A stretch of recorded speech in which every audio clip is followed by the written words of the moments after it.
The second opportunity. For some, it is a third. They have come up through qualifying and the qualifying heats and come up a little short. Through the consolation events, they've been short again.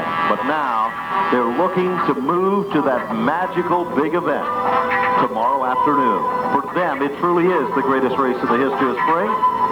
For the Spring Sizzler, when tomorrow this grandstand will be filled to capacity. And 4 of these drivers will be a proud part of the starting lineup.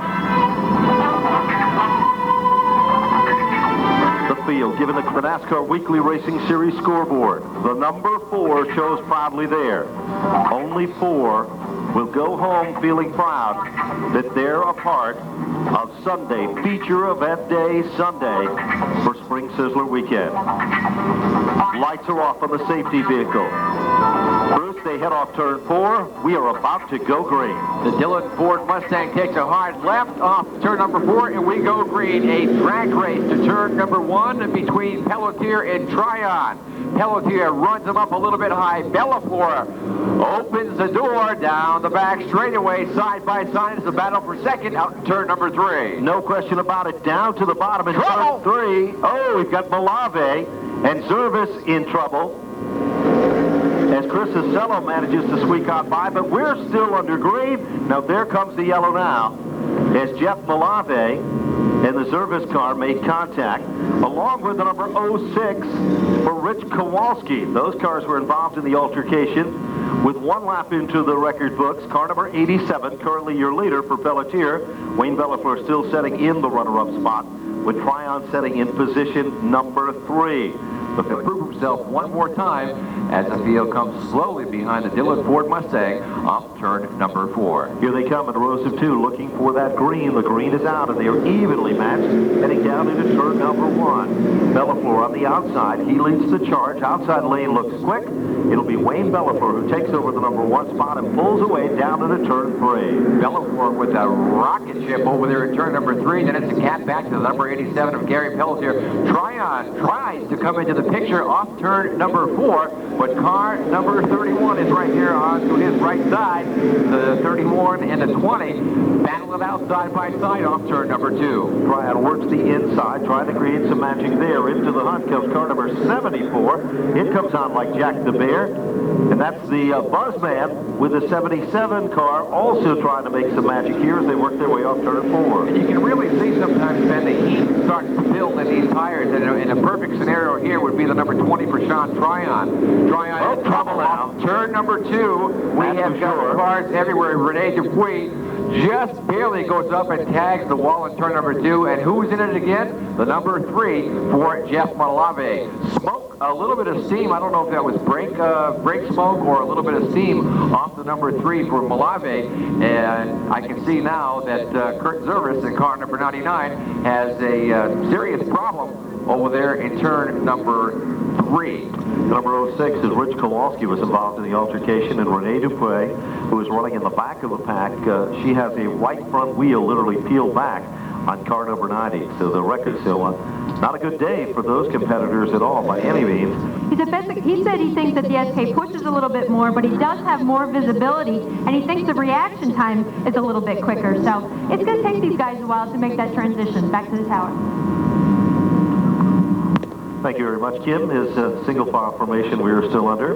Laps continue to, besides the problem with whatever that leak is that we speculated possibly a problem with the engine of the car, the right front is also flat and the right front suspension is severely damaged on that car as well. The tires that red flag, they literally tell behind the wrecker itself, and that literally car that he had put in the winner's circle here at the Stafford Speedway before as well. Gary Pelletier with the number 87 car. That's a brand new Spafco chassis. 9 of the 21 laps are into the record books. We are not counting laps at this point. 4 cars again scheduled to qualify in this one. Wayne Belafleur is currently your leader. Pelletier is in second. Tryon sets in the 3rd spot. Then it's the number 31 machine for Jeff Johnson. In the 4th position is car number 07 for Mark Anderson, another one of the graduates from our Pro Stock division. And he felt he had a little help down the back stretch, so it wasn't a driver error on his part. But I hear you talking about Rene Dupuis, and I had an opportunity to interview her when she was running over at Riverside. she is adjusting here. Of course, she had success over at Riverside. I don't know how many people know that she was actually named after Rainey Charland, who used to race at Riverside. Her parents, when they were dating up in the stands, really used to enjoy watching Rainey Charland race. So when they had a daughter, they named her after him. And she was just in awe of the fact she never thought that someday she would win a race with her parents in the stands, and she would be the one winning it back to the stand, or to the tower. Thank you very much, Kim, for that information. Very strong. During the course of the closing events of the 2000 season, his confidence is up, and Sean could become a big factor during these closing laps as we're about ready to go back to green. Bruce, as they headed to turn 3. Yeah, Sean Tryon cut his teeth a couple of years ago in the mini sprint division up at the Whip City Speedway up in the western Massachusetts area, and decided that he wanted to go open wheel modified races, so no place better to start here than at Stafford Speedway. But he's going to try to chase down the number 87 car of Gary Pelletier. The number 07 took a big dive, and we've got big trouble one more time, and up in turn 2. No question about it.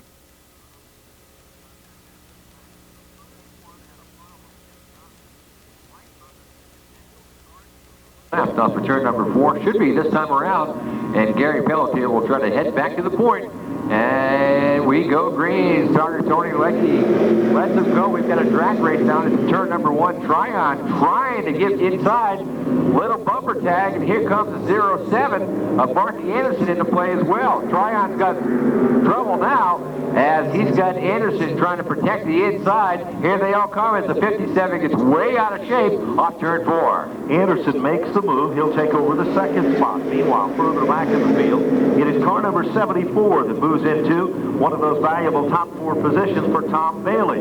Bailey sets in the 4th spot. That's the final transition to move into tomorrow's Sizzler event, the main event for the running of the SK Modified. Meanwhile, Benny Garcia gets on the grinders hard. Jeff Malave heading down on pit road. His weekend comes to a screeching halt here, but out in front, it is Pelletier who leads him off turn 2. Down the back straightaway is Gary Pelletier by about 2 car lengths, and Marky Anderson doing a fine job moving up to the SKs. And it's Sean Tryon, the number 74 of Tom Bailey, and Benny Garcia. The car number 1. Car number 1 of Harry Hansen Jr. The car just snapped right around over there between turns 3 and 4, and 4 cars will transfer to the 40-lap event. Here they come on turn number 4. Pace car at the front of the field, about to take the dive to the infield. It does. We're about to ready to go back to green off turn number 4. Pelletier brings them back down to the line. And we've got a drag race one more time. Marky Anderson just doing an absolutely fine job. Rockets off turn number 2. Drags Gary Pelletier with him. Tom Bailey knocking on Pelletier's back door. Then it's Sean Tryon trying to protect that 4th spot. Benny Garcia would like to have his say in that, because remember, Ben, only 4 transfer as the field turns into heads into turn number 2. No question about it. It is the Anderson machine that's the dominant car up front. Less than 2 circuits, it's all going to be history. Pelletier tucks it back into second. Bailey in the 3rd spot. Tryon is holding off Garcia. Anderson backs out of it just a bit. Pelletier's all over his back bumper, but look out, here comes Garcia. He knows he's got to get around that yellow machine in front of him if he's going to move to the big dance tomorrow, and he doesn't need a partner in that one if he works his way down the back straight away. We're going to see if the chrome horn comes into play. Now look at Pelletier trying to come back side by side. This time by 1 lap to go. Off turn 4. Pelletier by about a fender across the stripe. Pelletier in trouble now, and big trouble for Marky Anderson. A tough break. Well, Anderson goes around, makes contact with the ARFCO retaining wall to the outside of the racetrack. They come back to the line. Let's see what's going to happen here as they work their way down. Checkered flag is out. It is Pelletier to take down the win. Tryon in for second, Bailey for third, with Benny Garcia to round out the top 4 here.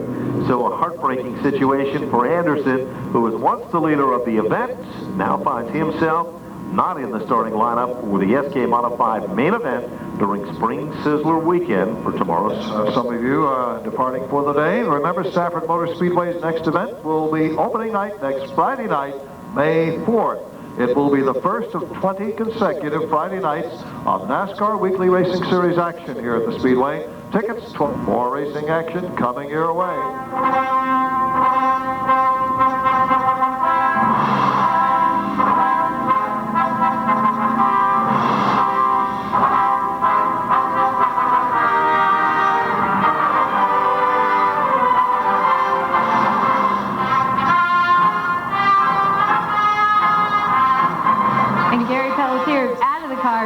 this number 87 to victory, and the score 21 means 21 feature race. Let him get a quick picture, and then we have got to get in there and talk to this guy. He's in CarQuest victory lane for the first time in the year 2001.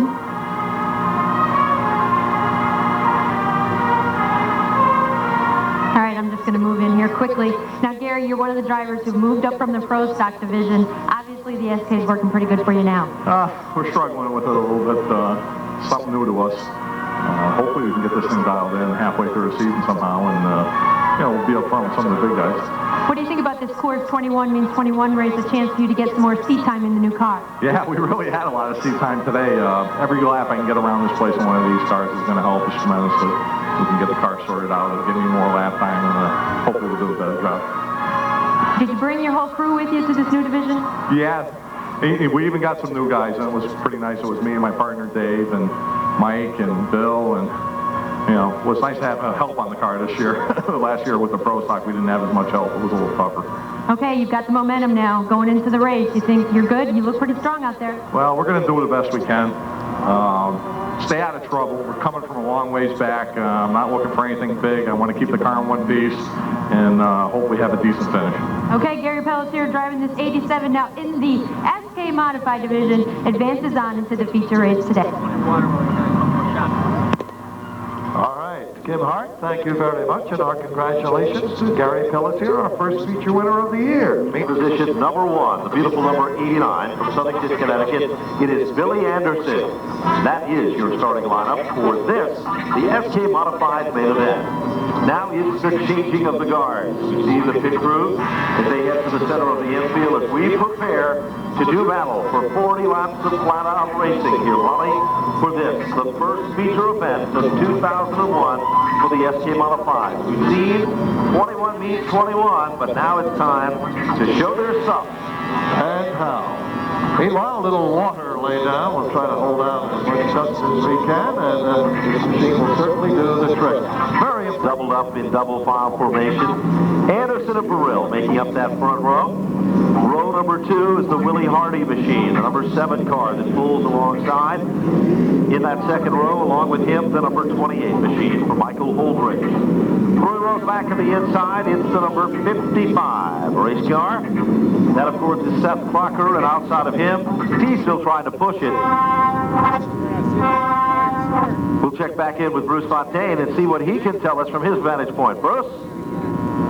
They think it's an ignition problem, Ben. They had a plug wire that was off, and when they went to push him back, when he went to get off the, to go back out, the car stalled and now will not refire. Tough break for the driver from Lebanon, Connecticut, as the field is about ready to get fired up and go into green flag racing. They peeled the hood off the number 15 car. Apparently, initially, they thought it was a plug wire that had come off the car, which is kind of an unusual situation considering the car came just out of the Jimmy Bosco paddock area.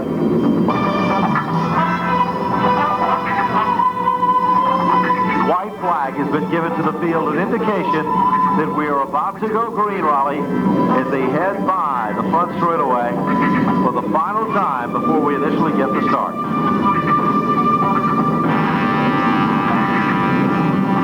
Here at the Stafford Speedway for the 2001 season.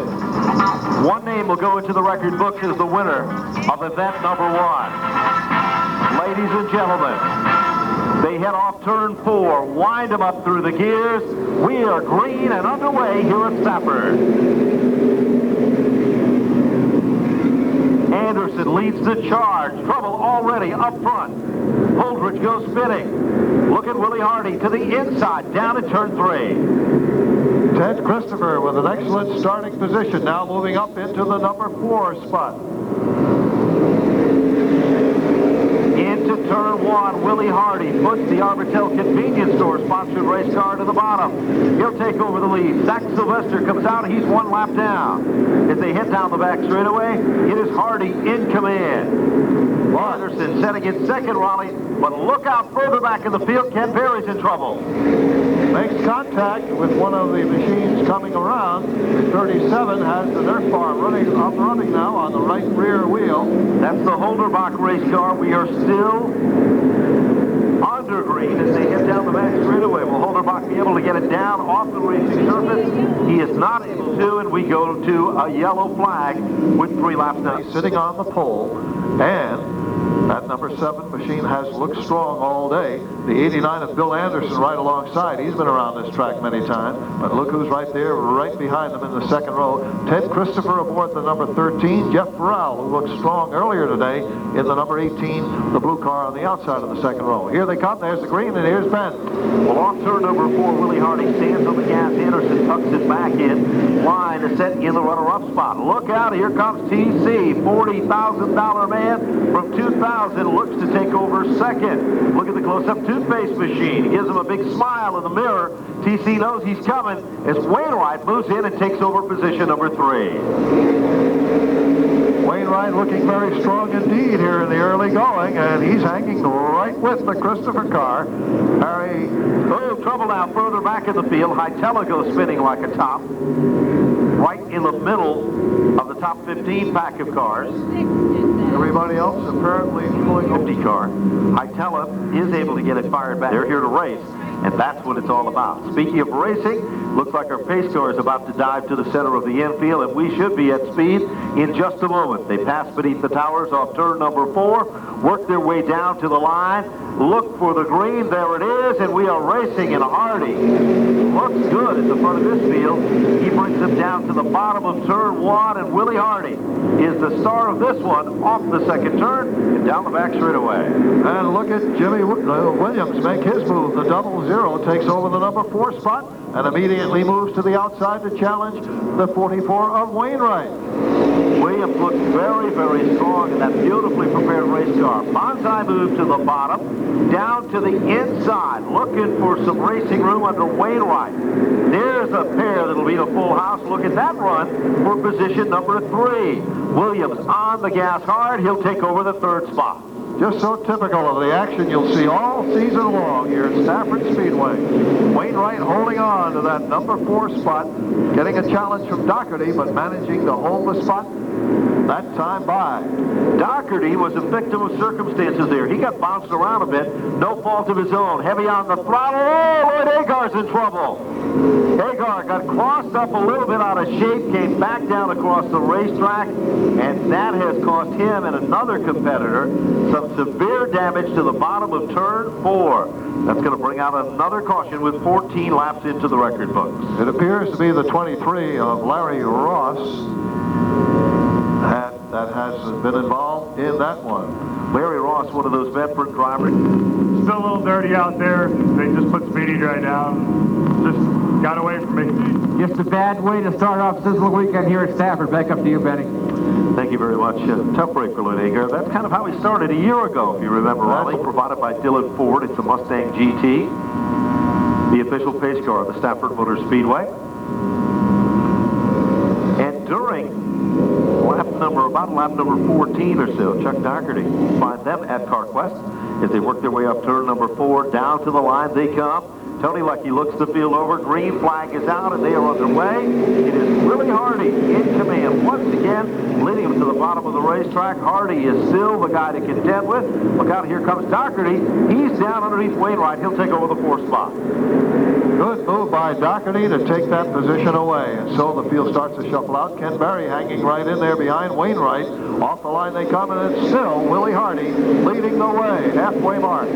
Halfway down and halfway to go in this one. Hardy is still the guy up front. A little further back in the field, look at Kenny Berry. He's starting to march to the front with Burt as they work their way to contend just out of the top 5. Doherty now looks to the bottom. He'll put pressure on the number 00. Can't quite do it this time. Well, Burt has certainly marched his way through the field after having a tough afternoon of it earlier today. So perhaps things are turning around right now for him. He really is motoring well. Here he comes, closing in on Wainwright. Gives him a love tap. And out of the turn they come in single file fashion. Off the turn, down to the strides they come. It is a good battle, still for the 2nd, 3rd, 4th, 5th position. Single file, nose to tail. They come off the turn while Willie Hardy's moving out in front. The convenience store Arbitel machine is out in front, literally going, gone at the front of this field. 22 and counting down. look a little further back in the field, and we've got Seth Crocker working the inside lane well. Here comes Travelin. He's going to make it 3 wide on turn 4. Crocker manages to shut the door on him, however, as they go into 1, and so that group is tightly bunched.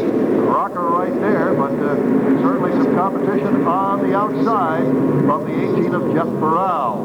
No question about it. When they come back to the stripe, 24 laps will now click off of the NASCAR Weekly Racing Series scoreboard. Look at the battle for second. The cool Colado machine almost looked real cool as it was about to take over second. John T. Poole and Drywell machine looking to put a wall between him, Williams, and Wainwright. Is it going to happen off turn number 4? They pull it back into line. No challenge this time. Here comes Burt. He goes down underneath the close-up machine. Bottom of the racetrack. He'll make the magic there. Burt has come from way in the back of the pack, from the 22nd starting position. This kid is marching to the front, but will time prevail in this one as he works his way up. Now he contends among the top 5 cars here.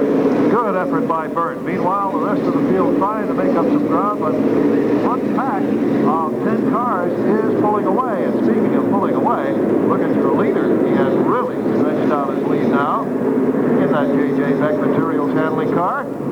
As he crosses the line, it's 27 down and 13 to go. There is no question about it. We've got 4 cars contending for second. Willie Hardy's out in front and literally pulling away. It almost appears that the Doherty race car might have some type of a problem. He works his way to the top side of the racetrack. Here comes the Williams machine. Doherty on the outside. As they bump and they grind, yes, the 78 machine has been given the black flag. There is apparently something wrong with car number 78. As Doherty had moved in to take over the spot, here comes the yellow. It is for the Kenny Berry number 2. This could be a break that Doherty needs if he hopes to get back out to contend to this one. 29 laps into the record books. Apparently the Doherty car was a car that had a mechanical problem. It almost appeared visually that there was something that might have been coming from car number 78. NASCAR officials putting up that car on the black flag board down into turn number 1. And we'll see if Doherty's going to make a quick trip to the pits. There he goes. He swings low on the track. Heartbreaking situation for Doherty. This kid, number 78, is headed down towards Bruce Fontaine as we speak. If Chuck Doherty pulls in, they still don't have any idea why they got black flag. They go into the rear of the car. Doherty's sitting very patient inside the car. They're talking about, now they're pointing to the exhaust. It's coming out the exhaust. It's just like heavy, heavy carbon. They wipe their hands up against the side of the car. They don't think it's the rear end at all. They're going to probably let the jack down and try to send them back out. Back up to you guys. Well, Dan Party is over there assisting as they check out the number 78 machine, and apparently it was nothing more than perhaps a shadow or something on the racetrack that came from beneath the number 78 machine. So Doherty will make it back out. 30 of the 40 laps are now into the record books. Willie Hardy go flying one more time, and here they go. And Doherty's pulling up in the rear of the field. So just elected to start scratch. There we go. Green flag again. Wainwright pulls directly off the racetrack and follows the pace car back to the center of the infield. Meanwhile, Willie Hardy is your leader, but look out, here comes Byrne. Eric Byrne, the silver number 54, has moved into 3rd. Think he's going to settle for that spot? I don't think so. Off turn 4. Yeah, it appears Ted Christopher's number 13 appears a little off in speed today, not quite up to its usual speed. And so Byrne will climb right up there and challenge him. Looks to the inside, no room there, backs out of it. Meanwhile, Hardy again starts to stretch out his lead. Mike Christopher also moving into this front pack as he has worked his way back to contend with the number 82 machine. Meanwhile, Byrne is all over the back bumper of Christopher. Willie Hardy's going. This time they get the high five when they come back to the line. Here's how they set among the top 10 cars. Hardy is your leader. Ted Christopher in 2nd. Byrne in the 3rd spot. Trouble now. Burrell goes to the very top side of the racetrack, and he stops in the outside lane. And it's a dash for the cash for the final laps of competition here. Willie Hardy has been the dominant force so far with the Arbitel Convenience Store sponsored race car. with TC Ted Christopher running in second. Keep your eyes on Eric Burt in the number 54 car, Jamie Williams, Mike Christopher, and Travelin making up that third row. They've come from the back of the pack as well. There's the green, Raleigh. Now, is Christopher playing a little possum, or will he have to Look at Burt, Raleigh. He's going to make the move. Eric Burt moves into second. Willie Hardy starting to realize that Burt is a player in this one. He taps on the back bumper. White flag is out. They come off turn number 4. This is the one that counts the most. Burt lines up his bumper. White there on the back bumper of car number 7. Off the second turn, down the back straightaway. Here they go. It's the last chance for Burt. Nope, he drops back in line. Off the turn they come. Final circuit. Down to the front stretch. It is Willie Hardy to take the checkered flag by Eric Burt. Burt will finish in the runner-up spot. Looks like Teddy Christopher unofficially in the third spot. Then it'll be Jimmy Williams to finish in position number 4. Travelin will round out the top 5. 6th unofficially will be the 82 of Mike Christopher. 7th unofficially is Pelletier. 8th spot is Brainerd. 9th spot is the number 10 of Colby. And unofficially to round out the top 10 is car number 25 for Billy Bolton. Well, it qualifies during Sizzler Qualify Feature Day as car number 7 heads to CarQuest Victory Lane, where Hardy has shown his stuff one more time. And what a great run for Eric Burt with the number 54, started way back in 22nd, Raleigh. What a way to go. But in Victory Lane right now, it's Bruce Fontaine. And we're still waiting for Willie Hardy to get himself unbuckled here. And give it a little bit of water and get a couple of photos taken. And while we got the opportunity, we'll go over there and talk real quick to Eric Burt. Eric, if we can get you to come around the front of the car. Eric looks like a big 6th grader. I mean, when are you going to grow up? Just kidding, you guys. You don't look your age at all. I'll tell you what, you are a voice to be reckoned with today. You were fast.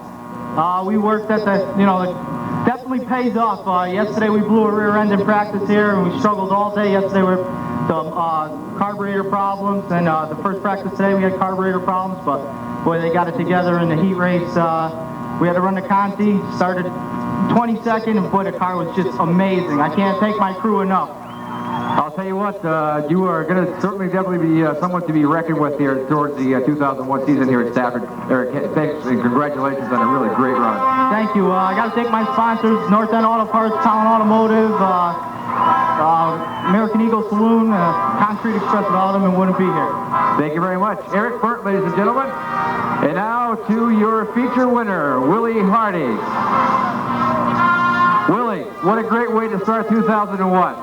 Yeah, this is awesome. This is what we worked all winter for. My guys worked so hard in the shop, put a good piece together, come out here to win this race. I mean, when you started in the feature, you knew you had a legitimate shot of winning this deal, but did you think they would come down to Eric beating on your back bumper like that? Well, we know Eric's a good runner. He's running real good. He had a few problems this week. I knew he'd straighten them out, and he's running real good. And with Teddy and that black car on the outside of me, feels real good to be the caliber driver like those guys. This is for my team, all my sponsors, Arbitel, Cornerstone Construction, JJ Beck, S&D Services, Billy the Kid Motor, Awesome Power, Chester Image Car, tuned by Race Ready Enterprises. Oh, this is the best. And my girlfriend Kim and my mom and dad.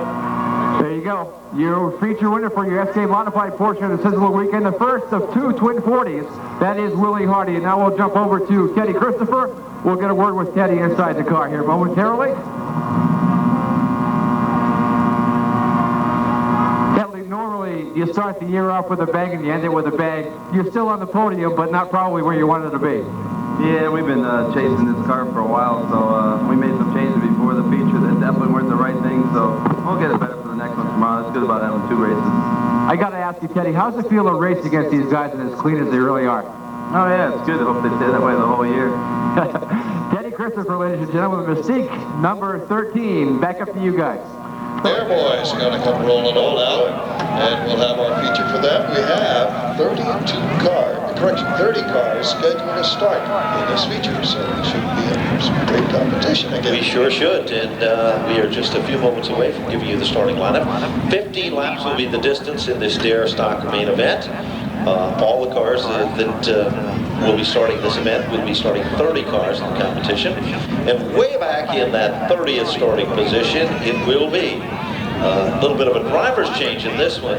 The number 86 car, which is usually driven by Samantha Sturck, will be taking over the reins of that automobile. The driver of car, usually the driver of car number 22 from Wellington, Connecticut, for Gary Spano Jr. will be starting back in position number 30.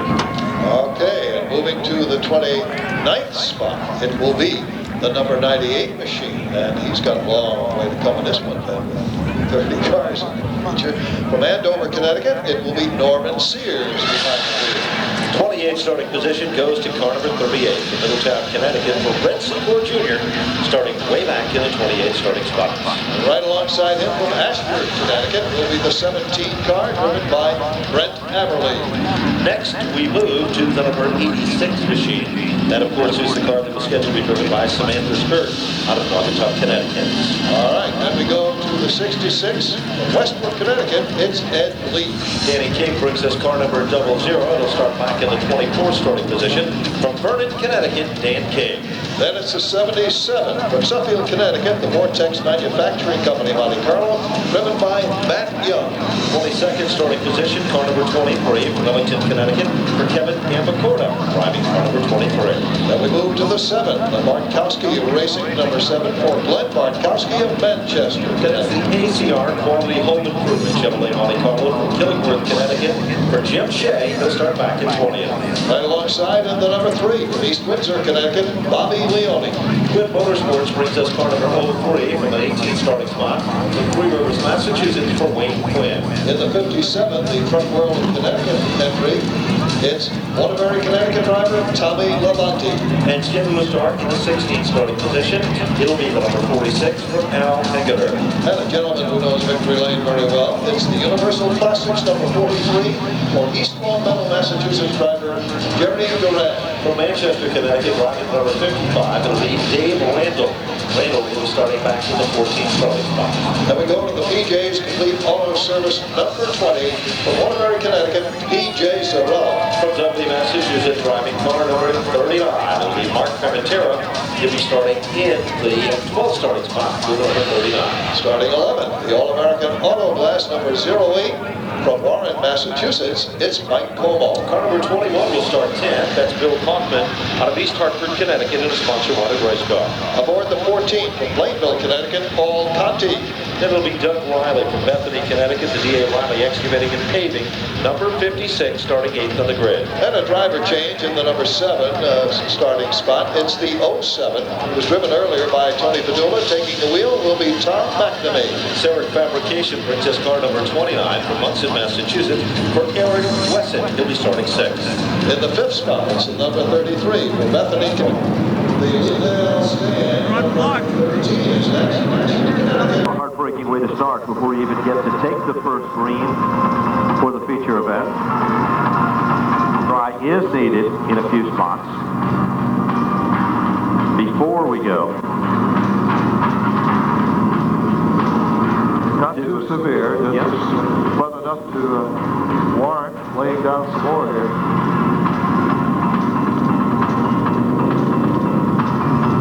Okay, these boys eager to go at it. Just have to wait just a little bit longer. Like you see him moving up. Here he is in the Dare division now. All right. Okay, there's the lights off. That's who we were looking for in the safety vehicle. They're going to head off turn number 2 beneath that CarQuest TechNet professional auto service billboard. You can find that at CarQuest. It's brand new, and it is something. Check it out. There's a CarQuest store conveniently located near you. Lights are off on the Dillon Ford Pace car, the Mustang GT. If you're in the market for a quality newer used vehicle, check out what Dillon Sales and Service has to offer. They're located in Manchester, Connecticut. Showtime for the Dare division. You've waited all day to see them. As we're about ready to go to Green Flag Racing. Who will be the first new name to be added to the record books for 2001 for the Dare Stocks here at the Stafford Motor Speedway? Giantino, the lead car with Botticello. We'll call it the Battle of the Sexes off turn 4. And the lady takes command as they head down into turn number 1. It is Stacy Botticello showing how to get the job done at the front of this pack. I'll say, well, Mike recovers now, starts to pick up the pace, but he has a ways to go. Eric Wesson on the outside, holding tight in that black number 29. Wesson tries to hold on in the outside groove. Giantino takes back the runner-up spot. Meanwhile, a little further back in the field, got some great racing action going on there. As things get doubled up and crossed up. Green car moves in to take over the 3rd spot. Direction make that the 4th position. The 07 coming on. Scott Hitchcock also working his way to contend. Keep an eye on the 07. Tom McNamee has been to victory lane every year he's been in the Dare division. Has. Very strong driver, very smooth, and very consistent. Hitchcock now moves into that 4th spot. Here comes that 07 for Tony Padula. Padula making the move in the outside. Padula puts the pedal to the metal. He'll go to the outside of car number 56. That's Dougie Riley as they come off the turn and work their way back down to the line. All right. Takes over the number 07 car. 3 laps now complete. Still a long way to go, but it's still a battle up front. Stacy Botticello managing to hold off by Gigantino. Look at that. Hard drive into the turn by Gigantino. Moves right up alongside Stacy. Off the turn they come. Will we have a new leader? No, we will not. It's still Stacy at the line. Good battle also going on for that 3rd and 4th spot between the number 13 of Scott Hitchcock. He'll try to put that green car to the inside. Back to the front of the field. Giantino in command. Botticello fighting back in the inside lane. Meanwhile, further back in the competition, it's car number 08 for Mike Como. He'll make some magic, move in, and take over the 5th spot. Right there with him is McNamee as he works his way and threads his needle to the front of the field. But back up front, it is still Giantino in command, leading him down to turn number 1. Stacy Botticello still trying to fight back desperately. Riley off the 2nd turn. Absolutely. Good competition. Now the 13 moving away just a little bit. Scott Hitchcock in that green machine. Green and number 13. Wow, what a combination. Well, that combination seems to work, Riley, for him as he sets in that 3rd spot and is starting to close up the gap just a bit. The number 08 for Mike Como also putting the pressure on the number 29 for Eric Wesson. Those cars run among the top 5 here. Here comes Como to the outside of the Wesson machine. Down the back straightaway, that's the battle for the 4th and 5th spot where McNamee sets in position number 6. A little further back in the field, the 14 of Conti also trying to work his way to the front to contend as he'll battle with the number 43 car. The 00 goes spinning up between turns 1 and 2. Dan King looping that one on his own, and that brings out the caution flag. Rick Giantino skillfully worked the outside lane and took over the number 1 position. Giantino Curley is your leader. Botticello sets in 2nd. 3rd position held down by Scott Hitchcock with the number 13 car. Then we go to the number 08 in the 4th spot for Mike Como. Rounding out the top 5, it'll be the number 29 machine. That is Eric Wesson. Scheduled to, on the restart, to be in the 6th spot is McNamee with car number 07. The number 56 machine for Dougie Riley. Then we go to the number 43 car, and that is Jerry Neal. Further back in the competition, the 46 car is trying to make some magic of its own. Let's see what's going to happen as we're about ready to go to green as they head down into turn number 3 and off the 4th turn. Back down to the line they'll come. Fire off in rows of 2, looking for the restart. Once again, they work their way down to the line. Here we go. Giantino on the inside. Stacy Botticello on the outside. She was very strong on the initial start, and she is just as strong this time. Giantino forced to drop back to 2nd. Botticello battles back. Here comes Giantino. He'll take over the number 1 spot. Stacy Botticello sets back in 2nd, and right there with him is the 13 of Scott Hitchcock. Hitchcock down underneath the 08 of Mike Como. Como drifts up. Here comes McNamee. He'll make some magic in the outside lane, and right there with him is the number 43 car of Jerry Duran. Duran has come on very strong in the last 2 circuits. He is glued to the back bumper of Hitchcock. This time, when they come back to the line halfway down and halfway halfway to go. Monticello has moved into that second spot and is holding on as she feels the pressure of Mike Como with the number 08 machine as it has moved in for a close third. McNamee with the number 07 finds a home in the fourth spot. The 13 of Hitchcock sets in the fifth position, but for how long? Here comes Jerry Duran. He's trying to make the move in the outside lane. Give position number 5 to the 43 of Duran. He will take over that position with ease. Hitchcock right there to contend behind him. And along with them, the 29 of Eric Wesson. 55 goes spinning down to the infield for Dave Randall. Randall gets it fired back up, and we're still under green. 9 of the 15 laps are into the record books, looking to make it 10 as they come off turn number 4. Giantino way up high this time. He lost a lot of valuable ground with that move. He'll work his way to the bottom down at turn 1. We've got a yellow. Caution flag comes out of the field. We're not quite sure what the caution was brought out for, but perhaps it was for the 29 machine for Eric Wesson out of Munson, Massachusetts.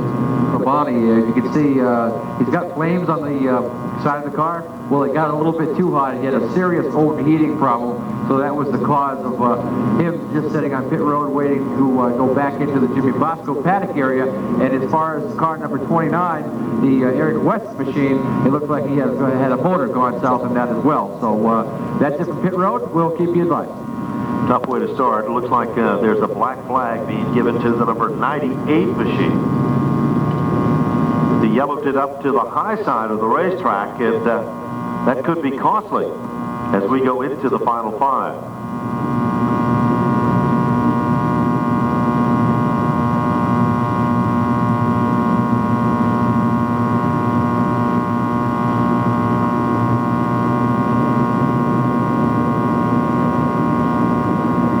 Green flag is back out, and they are back underway. Stacy Botticello and Giantino. Mike Giantino back in command. Here comes the number 08 of Mike Como. He moves in and takes over second. Stacy moves into the third spot. Short-lived. 3-car bid for third. Here comes the number 43 for Jerry Duran. McNamee on the inside. Duran on the outside. Botticello not giving up, applying the pressure.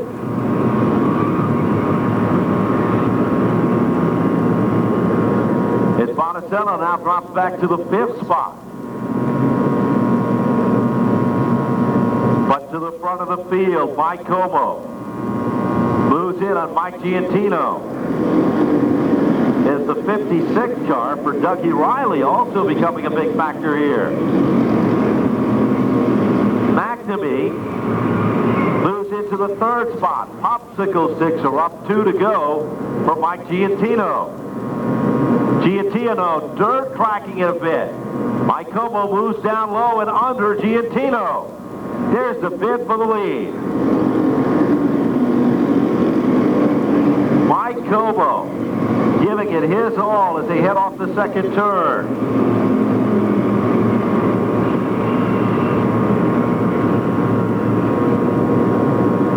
Meanwhile, here's the bid for the lead. Mike Giantino way up high. White flag is out, 1 lap to go. It's Mike Giantino by inches over the Como machine.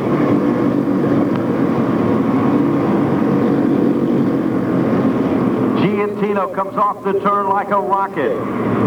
This is the one that counts the most. McNamee goes spinning like a top down the back straightaway. Ladies and gentlemen, all eyes on the start-finish line. It is Giantino to take down the win. Como in for second. The 43 car will finish in 3rd spot of Jerry Duran. And rounding up the top 4 will be Stacy Botticello. Finishing among the top 5 is car number 56 for Dougie Riley. Well, they'll head to CarQuest Victory Lane, where the winner of the first event of 2001 for the exotic dare stock division will go into the record books as car number 80 for Mike Giantino out of East Haven, Connecticut. The Giantino Auto Center sponsored Buick Grand National will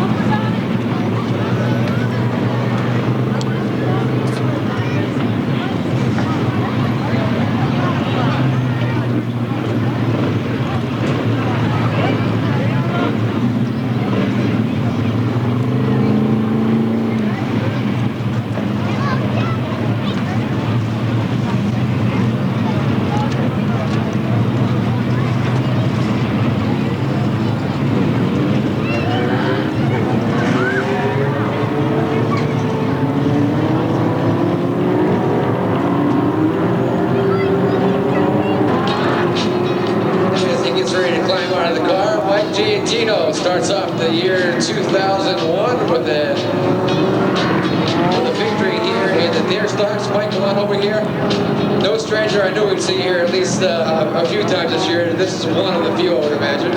Yeah, I thought I was going to lose it over here on the second to last lap there. I got loose. I don't know if I hit some oil over there from a couple of wrecks before, but I got to thank the 08 for giving me a little bit of room back there. That was nice of them. The car was pretty good until the end. Started getting the push towards the wall, but other than that, it's got a lot of power, so. And the lady gave you a run for a while, too. She did. Hats off to her. She's a good driver. She races clean. I thought she had me. She was getting me on the restarts, and I was getting a little upset, but she raced me clean. She's a good, hard driver. Mike, good to see you. Welcome back here, and I hope it's a great year for you. Thank you very much.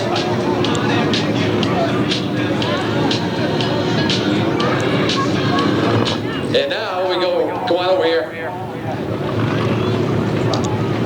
Mr. Como, a fine run, sir. Thank you. You about got this thing. You know, you had it in your back pocket and you gave it away. I didn't give it away.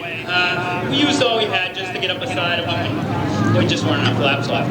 You said there was a little oil on the track towards the last half? Yeah, there was a little bit. It was a little slick. It was getting a little slick out there. And I'm sure you probably got a few sponsors you want to thank as well, right? I want to thank Tony and All American Auto Glass. He helped us all winter get this car going. And my big buddy Bob and John and all the guys who work on a car every week. It's a good deal. Well, they say second's the first one to lose, but I imagine it's a moral victory in your pocket. It's pretty good coming back in the middle where we were. We'll take it and move on. I got to admit, you know, I mean, we're all race fans at heart. It was fun watching you come up through there. It really was. Thank you. Okay, and next we go to Mr. Jerry Duran, who we've seen in Victory Lane many times. How are you, buddy? How you doing? Good. All right. Well, I feel bad for the 07 there. He didn't give me quite enough room over there. Coming down the backstretch there, he knew I had a little bit better car on the inside, and I kind of feel bad about spinning around there, but he gave me a little chop there, so. It's a fun race. Had a good time. Thanks Stafford and Universal Plastics and Scientech and MSC Supply for giving me a hand, and Art LeBeau and Craig Collins up in the stands there giving me a hand. Appreciate it. Thanks, Jerry. It's always fun to watch you race. Great finish and good luck on your 2001 venture here at the Stafford Speedway. We'll get the Deer Stocks back to the designated pit area and be out here with your Legends race here momentarily. Back up to you, Ben.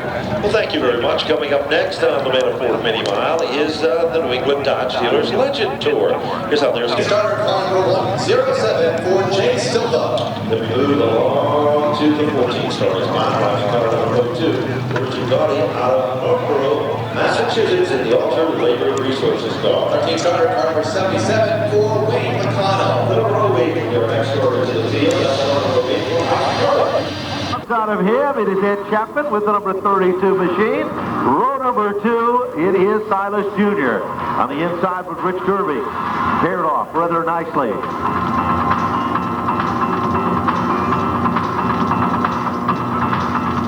Set for the start in a half a lap from right now. Got to watch car number 5 for Chris Pastriak, picking up a heat race win earlier this afternoon. He starts outside of just inside of the top 10 in 10. Outside of row number 5 as we are set for the start. Keep your eyes on McNamara, too. He's a very strong, aggressive runner in this. They are under green. It is Silas's car in command down at turn number 1. Right there with him comes Chapman with the number 32 car.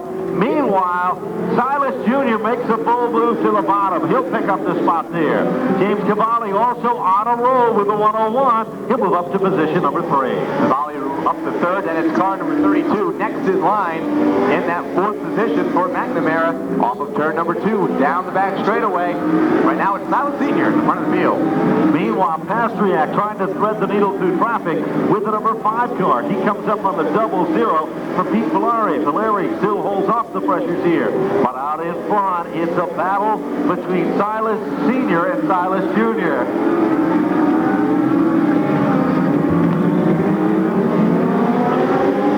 Chapman up there in that 4th, car number 32. Ed Chapman started in the 2nd spot. Back a couple of positions. Right now running in 4th. 3 laps completed at 25. James Cavalli moving in that red number 101. Makes the magic to the inside. Grips out wide now. That's a Dodge body car. He'll go to the outside. He'll put the pressure on. Here comes the number 101, making some magic in the outside lane. Silas Hiscock is pressured heavily by the number 101 for James Savali as he becomes the brand new leader off turn 4. Savali ran well earlier in qualifying. Right now takes the lead away from car number 7, New York, down the back straightaway. Here comes Junior to get in the mix as well in turn number 3, and Pastriak to gain a spot over in turn 3. Pastriak makes a bull move to the inside. It pays off. We'll give him position number 5. The number 5 machine is working its way to the front of the field. So is it Rich Kirby with car number 2. But out in front, in command, it is James Cavalli, still setting the pace out front. He'll lead him back to the line. Cavalli the race leader, then it's Hiscock in second and third, and then a battle for fourth. Car number 2 in that position right now, down the back straightaway. Here comes Pastriak. We told you he'd be strong, and he is. He makes the magic to the inside. Give position number 4 to car number 5. It is Chris Pastriak in to contend among the top 4 cars here. Heavy traffic up ahead. Silas Hiscock will work his way to the inside. Here comes Pastriak. They split and they divide down in turn 3. 3 cars, actually all the leaders get by safely on the inside of the 8X. Moves up high for John Dawdy. Flips up high, will go a lap down as the race leader continues to work 4-lap traffic in the 101 entry.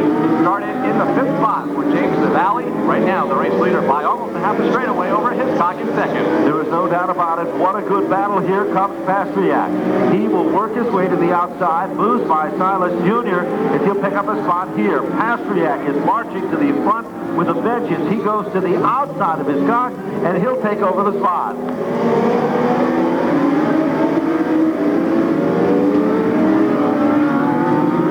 A lot of scrambling from about that 3rd spot on back. Hiscock leads the parade down into turn number 3. Out in front and pulling away from the competition is James Cavalli. And meanwhile, Pastriak tries to narrow up the margin. Pastriak has just 1 car ahead of him, and then it's clear sailing to contend. Halfway down and halfway to go. Leader of the event is James Cavalli with that Dodge car number 101. Pastriak having a great run up to second. And it's Silas in third in car number 7, New York. Down the back straightaway, then it's car number 2 to round out top 4 for Rich Kirby. It is clean racetrack ahead of Pastriak as he tries to narrow up the gap between 1st and 2nd. Richard Dawdy gets the black flag in car number... the one just spun off of turn number 2, actually. The 107 looks like the J. Zavala machine goes spinning to the inside of the racetrack, gets it fired back up, and we're still at green flag conditions here. Here comes the caution. With 15 of the 20 in the front of the field, off of the corner, down the straight. Pastriak trying to get his jump on the outside, but Savali leads going into turn 1. Savali holds it down nice and tight as Pastriak works him over. Car number 2 moves in, also becomes a big factor in this one. That's Rich Kirby as Kirby now puts the pressure on. Back to the stripe they come, still in command. It is car number 101 at the front of this field. That's James Savali, your leader. Pastriak still working him over. 16 of the 25 laps are down. Top 3 are broken away from the rest of the field down into turn number 3. Silas Hiscock leads that second group off of turn number 4. And what a battle it is, right to the front of the field. Meanwhile, back to the front, here comes car number 2. Kirby makes the move underneath Pastriak. Pastriak pulls it back into formation. They're all over the back bumper of the Dodge. Car number 101 for Savali as it brings them back down from the line.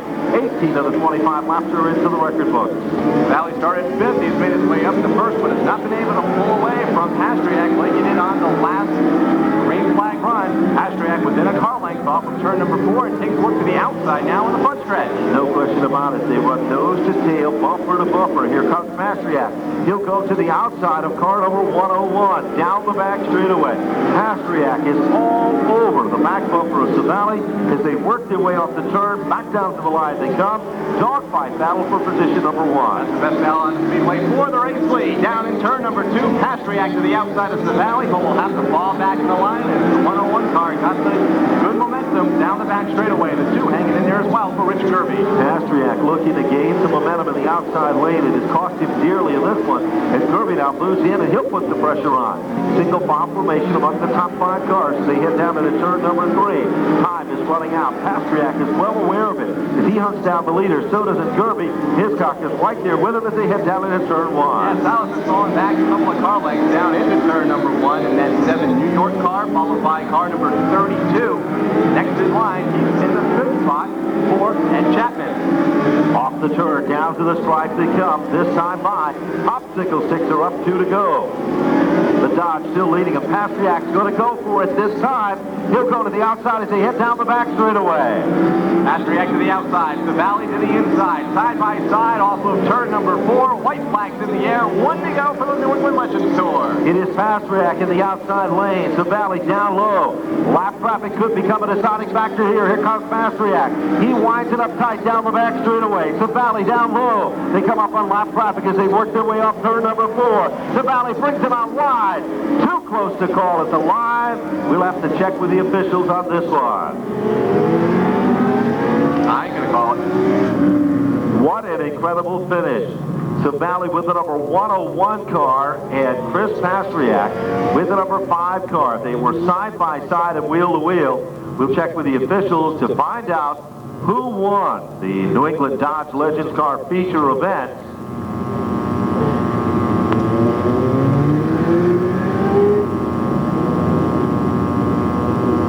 And it looks like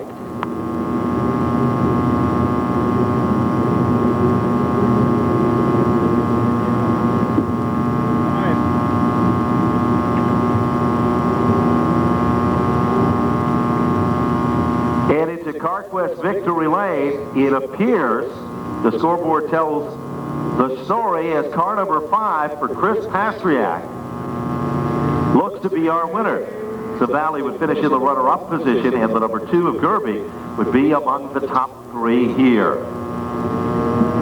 So it was a real exciting race, and we'll wait for Chris to exit his car.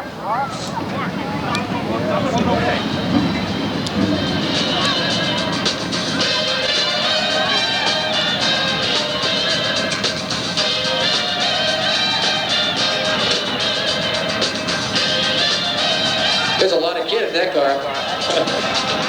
Chris, excellent race, buddy. Thank you very much. It was a lot of fun racing here at Stafford. I'll tell you what, this was a big stunt. 2 in a row now? Yeah, 2 in a row. I ran Waterford. I skipped Wisconsin, and I came here, so it's 2 in a row for the ones I ran. I'll tell you what, you can tell you are your father's son. You're really a lot of fun to watch, Chris. Okay, thank you very much. It was great racing with James. I wouldn't have been able to do it if he hadn't given me any room on the outside and raced me like a gentleman. It was a lot of fun. And I'm sure you got your sponsors to thank as well? Yes, Dolly Auto Bodies, New England Race Fuels, Snowgo Race Fuels, John Holland, Mike Joy, Charlie Holland, True Value for sponsoring the series, New England Dodge dealers. They put us great point fun for us to go to all these tracks every year. There you go. Your Spring Sizzler winner for the Legends portion, that is Chris Pastriak. Now to James Savali. It's got to be a heartbreaker. Yeah, I thought I had a 1 until that yellow came out. I didn't know Chris was that quick. He came up on the outside. I gave him the room. I didn't think he got it, but that photo finish. I'll tell you what, James, we all knew he was quick. In fact, we thought that once that yellow came out, it was pretty much over with, and it wasn't nothing to me. You ran it for everything you had. Yeah, I had a lot. I didn't see him come at the end. I had a lot. I couldn't. It was bad. How about the sponsors? Yeah, I'd like to thank my father a lot. Walston's was Incorporated, Delco Electric, Savali's Auto, and Logano Motorsports. Thank you. Next round of applause for James Savali. Excellent run. And we are looking for our 3rd place finisher. And sorry about that, buddy. I should have just looked at your fire suit. How you doing?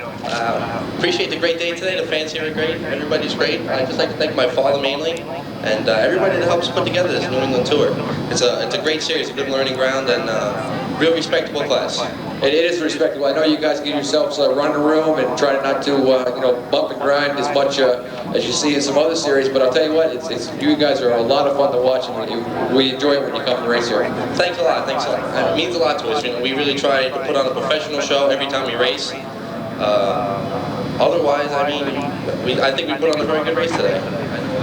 I know I was battling at the wheel most of the time. Well, you did put on a great race. That's Rich Gerby. From Shelton, Connecticut, the HKJ Japan Limited sponsored race car for Patrick Frenchman. Rolling off 27th, driving car number 82 out of Stafford Springs, Connecticut, it is Rick Lanigan. In the 26th starting position out of Ellington, Connecticut, car number 77 for Ed Reichert. Auto glass number 99 from Uncasville, Connecticut for Scott Cook. Starting 23rd, driving car number 2, the Eagle Leasing Chevrolet out of Stafford Springs, Connecticut, it's Ryan Pizzacco. A&H Service Center brings us car number 49. It'll start back in the 22nd starting position from South Hadley, Massachusetts, Joe Rezetek. Rolling off 21st, driving car number 3, the Ron Precision Automotive Ford for Larry Vassar out of Southington. Schedule to start back in the 20th starting spot, 10 rows back to the outside. It'll be car number 79 from Stafford Springs, Connecticut for Roy Hull. Going from the 19th position, driving car number 88 out of New London, Connecticut, driving the Yamaha Marine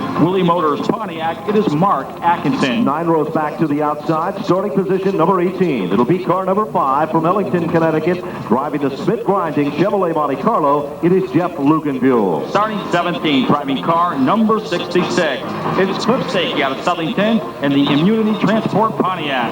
Now moving to the heavy hitters in the competition from qualifying day yesterday, car number 19 from Mystic, Connecticut, the CB Fabrications number 19 for Conrad Cody. It'll start 16th. Starting 15th, driving car number 31 out of Munson, Mass, it's Bill Davis. Winning his qualifying round, he looked very strong yesterday from the 14th starting spot from South Windsor, Connecticut, car number 24 for Mark Butler. Defending late model champion will roll off from the 13th position, driving car number 1 out of Shelton, Connecticut, the Valley Motor Trailer Sales Pontiac, it is Mike Quintiliano. A colorful driver, both on and off the racetrack. He'll drive the black number 8 from the 12th starting spot from West Haven, Connecticut, Chuck Zantarski. This next driver, he'll be rocking and rolling here this afternoon, starting from the 11th position, driving car number 07 out of Farmington, Connecticut, the Rock 106.9 WCCC Chevrolet for Scott Garrity. In the 10th starting spot, he'll be driving the CNS Engineering Enfield Street Arco Pontiac from Munson, Massachusetts,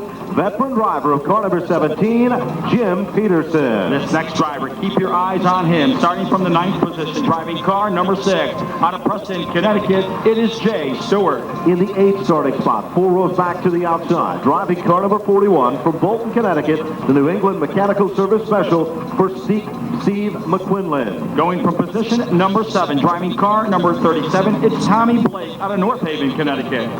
And scheduled to start in the 6th starting spot, driving car number 11, the Sear Brothers Automotive, number 11 for John Yale Jr. out of Wallingford, Connecticut. Position number 5 brings us car number 4 out of Stafford Springs, the Integrity Windows by Marvin Pontiac, it is Tom Butler. Row number 2 to the outside from Stafford Springs, Connecticut, the ASB H&B siding, number 25 for Woody Pitcat. Starting 3rd on the field out of Colchester, Connecticut, it is Tom Garrity. Then we move to row number 1, starting position number 2 from Broadbrook, Connecticut, the Cooker Construction, number 81 for Tim Smith. And the man that will start on the pole, driving car number 36, it's Bob Monticello out of Manchester, Connecticut, the Alco Auto Body entry.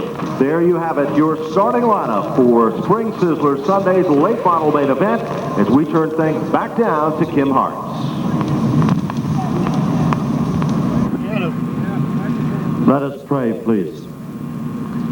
Heavenly Father, you've brought us to the start of another season here at Stafford Motor Speedway. We thank you for giving us that blessing, a place to come and race, a place to enjoy these things in life. And Father, we gather together today, all of us in agreement in your name, for safety for our drivers in every single division, for surely each one, from the lowest to the highest, are worthy of our most respect. We ask you to keep them in your loving arms. Let them complete this day and return home to their families tonight. And we include that for our pit crew members, our officials, and all involved, the photographers and everyone else in this sport. And it's with faith that we can thank you in advance for this answered prayer. And it's in your Son's name that we pray. Amen. Please remain standing for just a moment as we observe a moment of silence for Dale Earnhardt.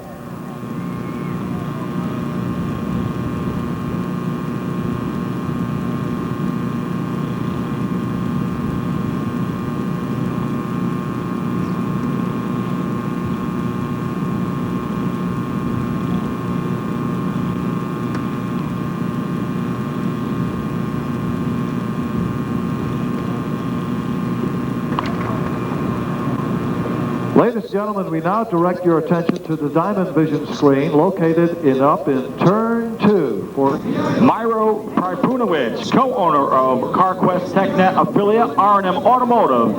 Of course, Myro has been in business a long, long time. Glad to have him a part of all the action here at the Stafford Motor Speedway.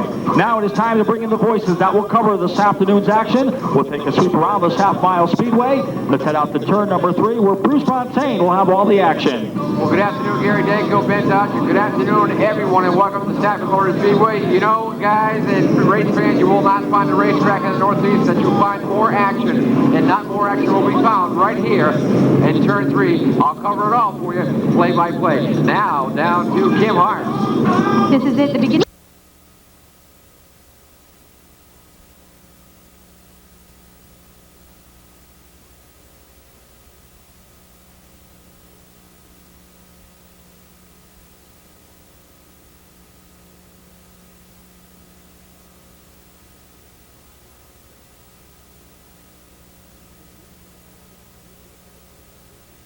They glisten and they shine into turn number 3. Ladies and gentlemen, the greatest race in the history of Spring Sizzler Sunday afternoon. Picture perfect, the first feature event about to go green. Off turn number 4, give them a send-off as they come to the line. We're racing here at Stafford. Green flag is up in the air. They are set sail for turn number 1.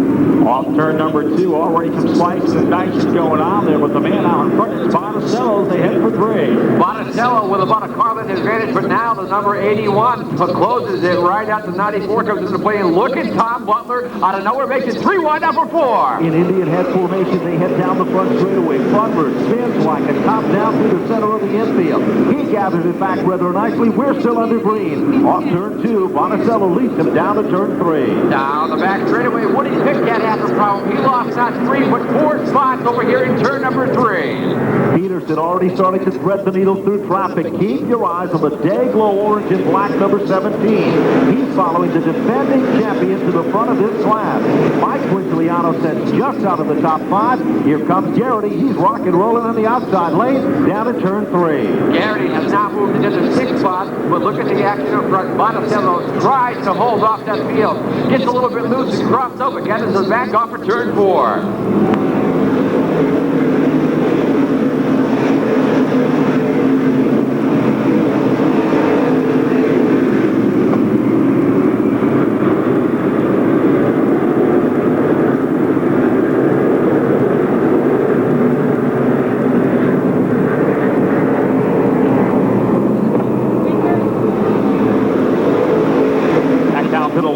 Still car number 36 of Bob Botticello showing the way, and he's starting to get a good advantage over the second place car number 81 of Tim Smith. They work midway down the back straightaway. Down the back straightaway, Quintiliano is now on the move. He's on the back door of Garrity. Little bumping and grinding. Look at Yale. Makes a bold move to the inside of number 4. Yale will make the move to the bottom. He grinds his way to the inside of the racetrack. They're doubled up in rows of 2. The battle is suddenly a battle for second. Car number 37 for Tommy Blake has moved into the runner-up spot.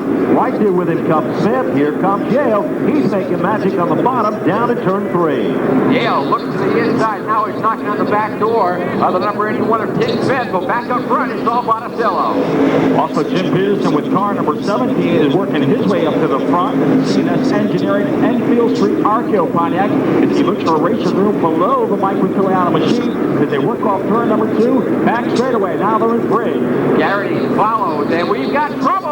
The 94 gets way crossed up. Look at the move on Peterson on the inside. Garrity makes some magic in the outside lane. He gathers it back. Here comes Quintiliano. There's the battle for 2001. Peterson to the bottom. Dayglow Orange Machine lights up the racetrack quickly out of the champion. Can't believe it's all about that as they head down the back straightaway. Contact with Pitcat down in 3. Contact between the number 25 and Woody Pacco, who is knocking feverishly on the back door of Quintiliano. He seems to be slowing the field up once more. The next battle looks like it's going to be with Garrity with the 07. I told you he'd be rocking and rolling. He's been stepping on the line. He's been looking for racing room around the machine. They're right in front of him. But Garrity's got to be careful of Peterson. There's trouble up in turn number 2. 1 to a stop just before the Texas Professional Auto Service billboard down in turn number 2. First caution of the afternoon comes out. 9 laps. 1 is going to dominate this division. Proof is with the radio. The car quit on him, so he pulled into the pits. They got the car refired, and there was a little bit of dent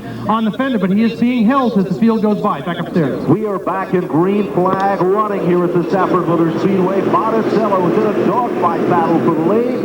Who let the dogs out here? It is Botticello in command. Right there with him. Challenging on the inside is Yale. He's looking to be in the graduate class in this late model program as Yale moves to the bottom of the racetrack. Wheel to wheel and side by side. They head off turn 4. It's a battle of the black. We've got them around in turn 3. Short track racing at its best in the late model division. John Yale will pick up a spot. We have a problem up in turn number 3 as a couple cars have gone around, and some of them ended up down there in turn number 4.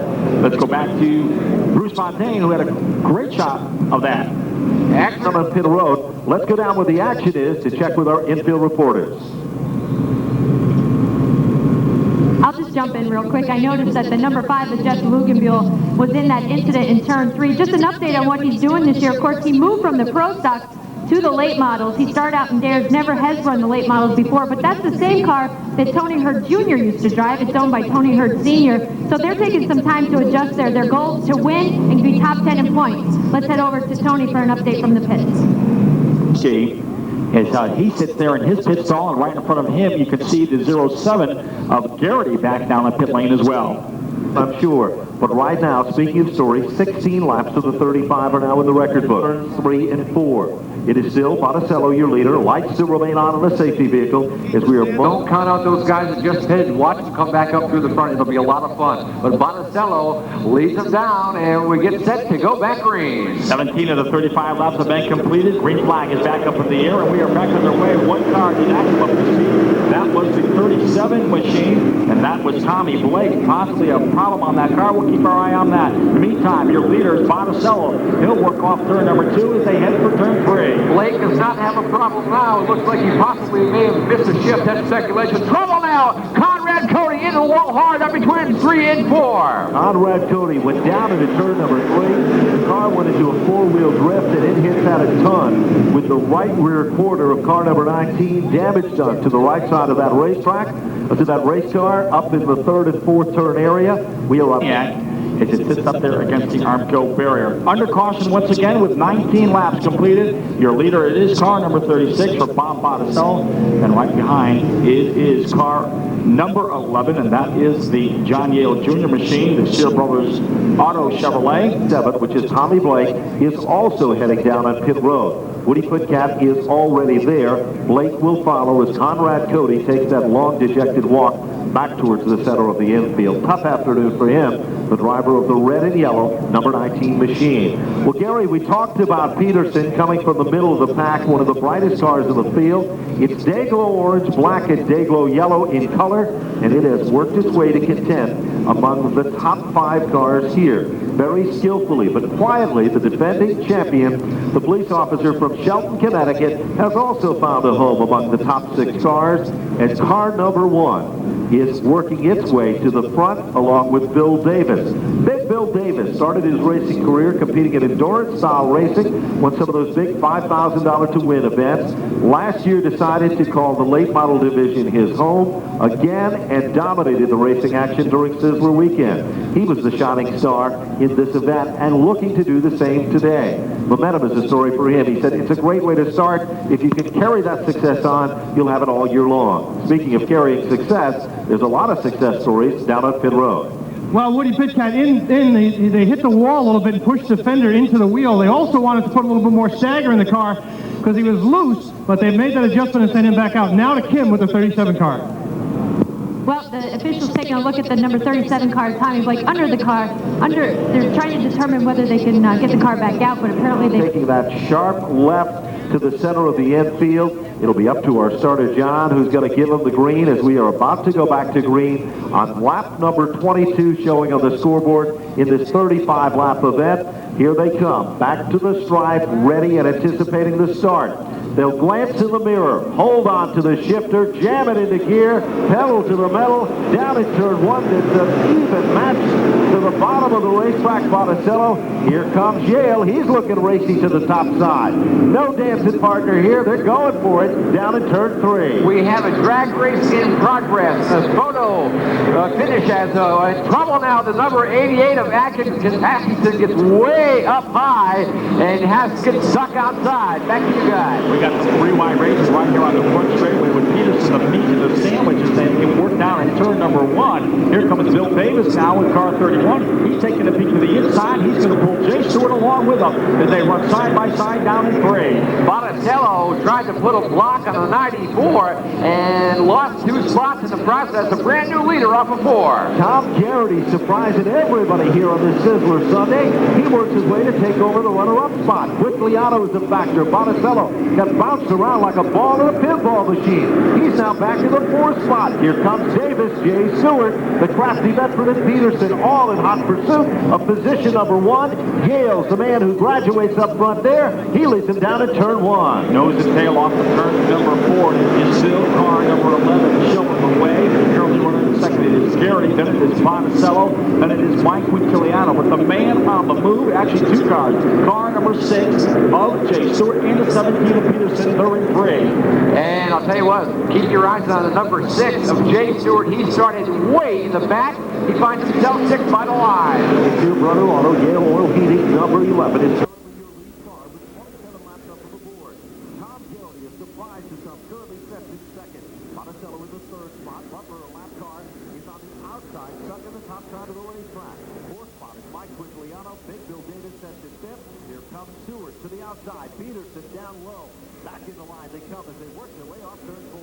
Well, right now, car number 6 of Jay Stewart, he works it over the 31 of Bill Davis. But Stewart's got to be careful because Peterson, the orange and black machine, is right there as well. They work down in turn number 3. I'll tell you what, we have the laps running down. We've got about 8 laps or 7 laps. And I'll tell you what, the heavy hitters are heading toward the front. They sure are. They work their way down into turn number 1. Time is ticking away in this event. Yale's got about a 3-car lane advantage over Tom Garrity, setting in 2nd. Here comes Quintiliano. He's trying to close up the gap on Monticello. That's the battle currently developing for position number 3. When they come back to the stripe this time, they'll get the high 5. 5 circuits remaining. Monticello's off the pace to the inside of the racetrack. And caution on the speedway. This for the 24 machine of Mark Butler, which is just off of turn number 4. Green as they pass beneath turn number 3. Leader looking to come down pit road, and it does. So car number 11 will head down pit lane. That is the 11 of John Yale Jr., the Sear Brothers Auto. In the meantime, green flag is back up in the air. We're back underway. And Bill Davis with car number 31. That will show the lead down in turn number 1. But here comes car number 17 of Peterson. And meanwhile, we got a problem up in turn number 1. 2 cars have come together, and we are back under caution. It is the Tim Smith machine, and this could be the break that the Yale team needed. If they can get back out and pick up at the rear of the field. Car number 41 was also involved in the altercation. That's Steve McQuillan, as he is also fired up under his own power as well. Well, right now, car number 94, making its presence known from Colt.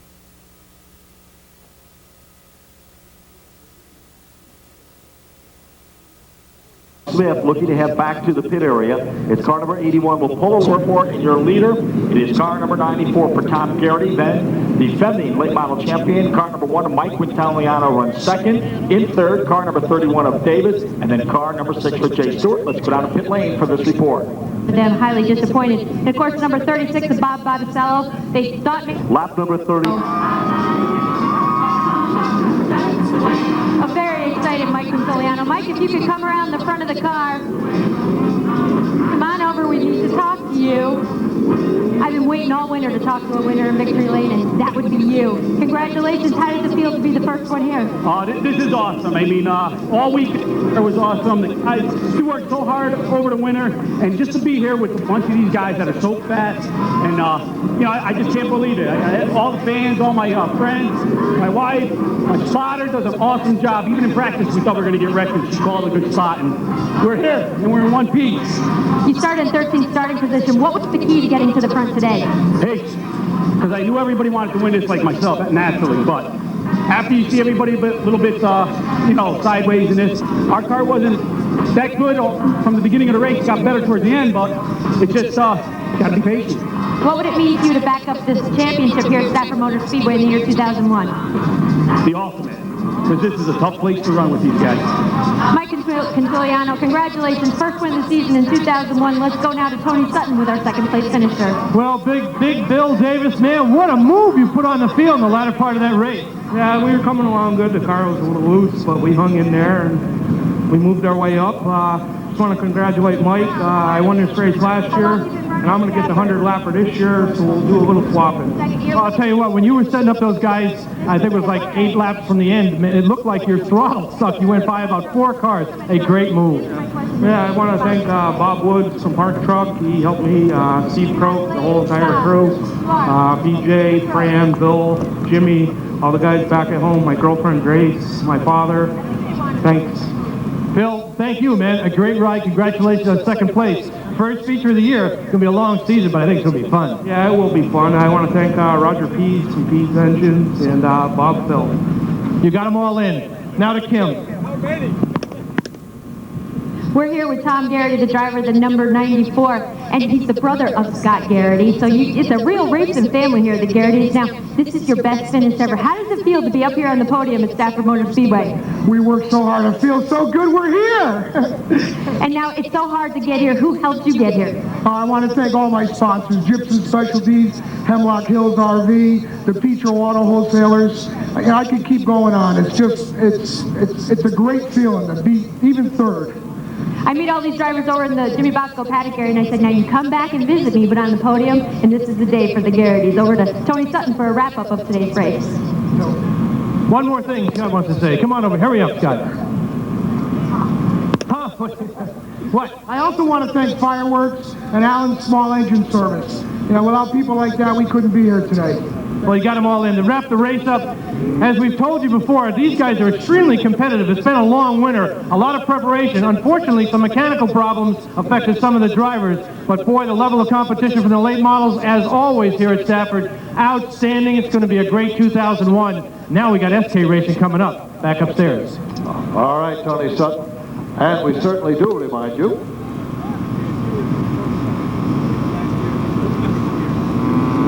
by the leaders in the industry for top quality. You'll find it at CarQuest. Here's an official rundown now of the finish of the late model feature. Your winner, Mike Quintiliano, followed by Bill Davis in the 31.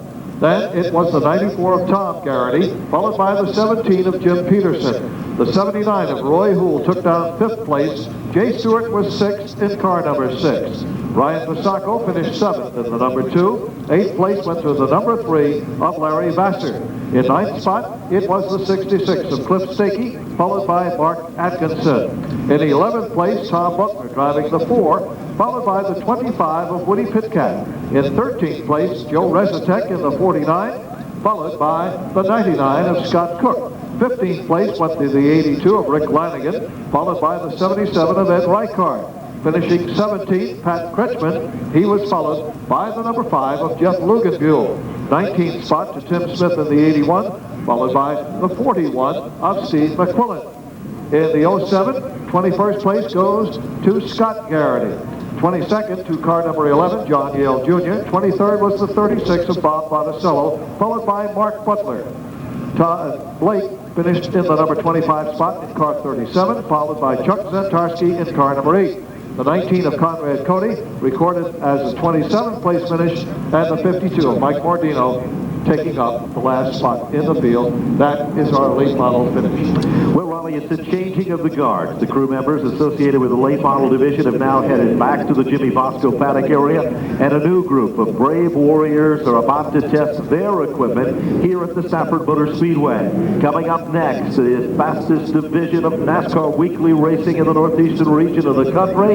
It is the SK Modified for 40 laps of flat-out racing. Moments away from preparation to present to you the starting lineup. But going into this event, let's look back at what happened 1 year ago right here at the Stafford Motor Speedway during CarQuest Spring Sizzler weekend. Last year's Spring Sizzler winner in the SK portion of the program for qualifying day festivities was Mike Christopher. Then it was Zach Sylvester, the young rookie, who shined in the sun on Sunday afternoon to take down his first career open-wheel modified victory.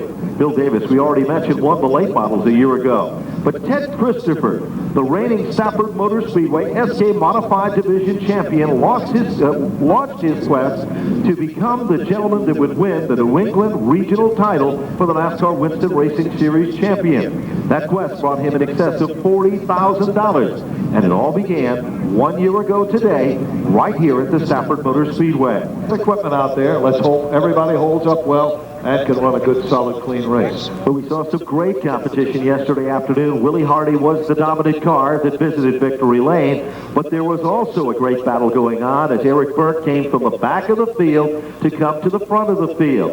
The thrill of victory, the agony of defeat. Competitors like Zach Sylvester out of the competition early, a wire on a switch malfunction, putting him out of the hunt. But today, it's a new day, and it's a new deal, and they are ready. 2,600-pound race cars ready to do battle here. This is what short track racing is all about. Position. The Brightside Incorporated number 09 for second generation driver from East Granby, Connecticut, Jay Miller. Scheduled to start will be car number 34 for Bob Potter of Norwich, Connecticut in the Willimantic Camera and Video Pontiac. Holderbach Racing Enterprises brings us car number 37 from the 31st starting position for Craig Holderbach from Waterbury, Connecticut. Scheduled to start 30th will be car number 36. It's the AA2 auto rental machine for Mike Bowler of Shelton. In the 29th starting position, he'll be driving the Global Aviation Team 23, number 23. From Monroe, Connecticut, Larry Ross. He was involved in a heavy accident yesterday and managed to get things together once again. A very strong competitor from New Milford, Connecticut. It's the Police Pump Service, number 22, for Lloyd Agor. Car number 74 will start in the 27th starting position. From New Britain, Connecticut, the Bailey Carcross Competition Engines car for Tom Bailey. A gentleman who's shown well over the years here at the Stafford Motor Speedway. We're delighted to welcome back for the 2001 competition from Southington, Connecticut, driving the number 89, Bill Anderson. Car number 50 will be starting back in 25th starting spot. Renato Garcia Incorporated, number 50 from Southwick, Massachusetts, it's Benny Garcia. This gentleman had a very strong run yesterday until running into late problems in the event. He drives the Nation's Auto USA entry from Windsor, Connecticut, number 18, Jeff Burrell. 12 rows back to the inside. It's car number 9 from Ellington, Connecticut. Reliable welding and speed Pontiac for Brad Heitella. Another gentleman who had a strong run going and then ran into late problems. He drives the close-up toothpaste entry. Number 44 from Stamford, Connecticut, Frank Wainwright. In the 11th row of the inside, 21st starting position from Colchester, Connecticut, the HAK Engineering Chevrolet Cavalier, car number 86 for Bob Georgitis. Now we move to car number 15. The defending champion of this event is aboard this machine. It's the TAS Country Homes Pontiac from Lebanon, Connecticut, Zach Sylvester. 19th starting spot from Beacon Falls, Connecticut, driving the Fedor Auto Body number 85. It is Eddie Spires. Back once again for the competition in 2001. He drives the number 28 Chevy Cavalier from Madison, Connecticut, Mike Holdred. 9 rows back to the inside, 17th starting spot, driving the Matty's Restoration number 55. From Indian Orchard, a graduate from the Legend Car Division, Seth Crocker. This young driver showed continued improvement during this past season and looking to good things here in 2001. It's car number 20, the Tryon Construction Monte Carlo from Monterey, Massachusetts, Sean Tryon. He was one of the heartbreak stories of yesterday afternoon. He'll start back in the 15th starting spots. The Jean G. Pool and Drywell number 78 from Springfield, Massachusetts, the talented Chuck Doherty. Starting outside the 7th row, he was the winner of the SK Modified feature yesterday and looked very strong in doing. He's aboard the Arbitel Convenience Store's Cornerstone Construction Pontiac number 7 from Wellington, Connecticut, Willie Hardy. 13th starting spot. This is the guy that had him jumping up and down in the aisles. Car number 54, the North End Auto Parts Pontiac from Meriden, Connecticut, Eric Burns. Put this man behind the wheel of any driving machine and he'll take it to the front. It's the Mystique Motorsports entry, number 13. The defending New England Regional Champion from Plainville, Connecticut, Ted Christopher. 11th starting spot. He'll be driving a Pontiac Grand Prix, the Drew Colada Dunkin' Donuts Special from Danbury, Connecticut. Car number 00 for Jimmy Williams. Another graduate of another division, moving on up. He drives car number 19, the Cozy Shack Pudding entry. And from Winstead, Connecticut, welcome Donnie Travelin. 9th starting spot. He won 1 year ago on Saturday festivities during Sizzler weekend. The number 82, the M&T Auto Sales Special from Plainville, Connecticut, Mike Christopher. No matter what he may drive, he's a very solid competitor. Today, he's aboard the Alvin Pelletier siding, Hillside Automotive number 87. From Hartford, Connecticut, Gary Pelletier. 4 rows back to the inside, car number 96. He'll be driving the Kart Track Chevrolet Cavalier. From Canton, Connecticut, the green and black machine for Kurt Brainerd. Listen to the racing experts and they'll tell you this young gentleman has tremendous potential. He's aboard the Cordone & Son number 10. From Milford, Connecticut, Doug Colby. He was listed among the fastest on the time trial sheet.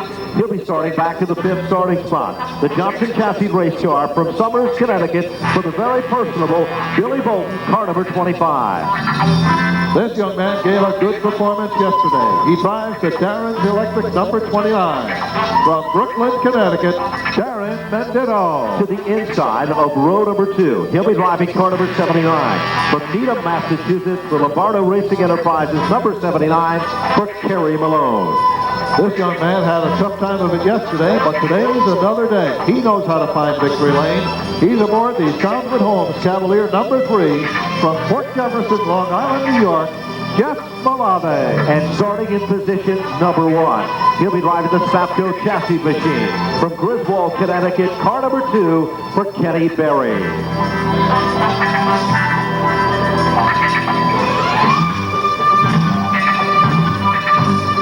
There, ladies and gentlemen, your starting lineup for today's SK Modified feature. The sound of horsepower, the sound of modified. We've all been involved in modified racing here in the northeastern region of the country, but today, this is what short track modified racing is all about. This is what modified racing is all about, SK style, and this is what the Stafford Motor Speedway is all about. This is Stafford Motor Speedway's premier division, and it doesn't get any better than this. And they brought some of the Winston Cup drivers here, and the number 79 of Kerry Malone was driven by another great driver, Tim Richmond. There's a lot of history that surrounds Malone. Outside of him, Darren Mendito, the electrical contractor from Brooklyn, Connecticut. Billy Bolton, the car that most of the experts say is among the fastest cars in the house. Doug Colby, an old Troyer car that used to belong to Eric Burns. Looked pretty good yesterday afternoon, Raleigh. Now didn't it? It certainly did. He came on. Be going and see a full field of SK Modifieds here at the Stafford Motor Speedway. Head towards me in turn number 3. I'll cover all the action on this picture-perfect day here from the winner that wouldn't go away. And we're glad to have springtime along, and we're glad to have the SK Modifieds on the racetrack right now. We'll follow them down, and we'll send it back up to you for the call of the green. The spotters have their fingers on the button. They look at their car, anticipating what is about to happen in just a few seconds. Ladies and gentlemen, SK Modified Racing Sizzler style, about to sizzle off turn 4. We're under green here at Stafford. Down to the bottom of turn 1, Barry and Malave, wheel to wheel in hot pursuit, headed towards turn 3. Kerry Malone hanging right in there in the 79, and Darren Mendino right on the back bumper of the Malone machine. But moving up very quickly on the outside. A nice move by Doug Colby. Moving alongside Mendino. It picks on that outside groove. With lap number 1 in the record book, Malave moves out in front. Barry tucks it in the second. 2 cars bid for the 4th spot. What does it look like, Bruce? Down the back straightaway, Darren Mendino in a battle with the number 10 of Doug Colby. Everybody checks up. We say green, and we go back up to you. Yellow flag comes out on the field with 2 laps showing on the scoreboard. It appears that the cars involved in the altercation are... Came up on me, which just pushed me into the corner. Car repairable? No, it's junk. There you go, from down here in the accident scene. Well, that's it for the day for Sean Tryon. A tough break. Chris O'Sullivan, the number 6, involved in that. Lap number 3.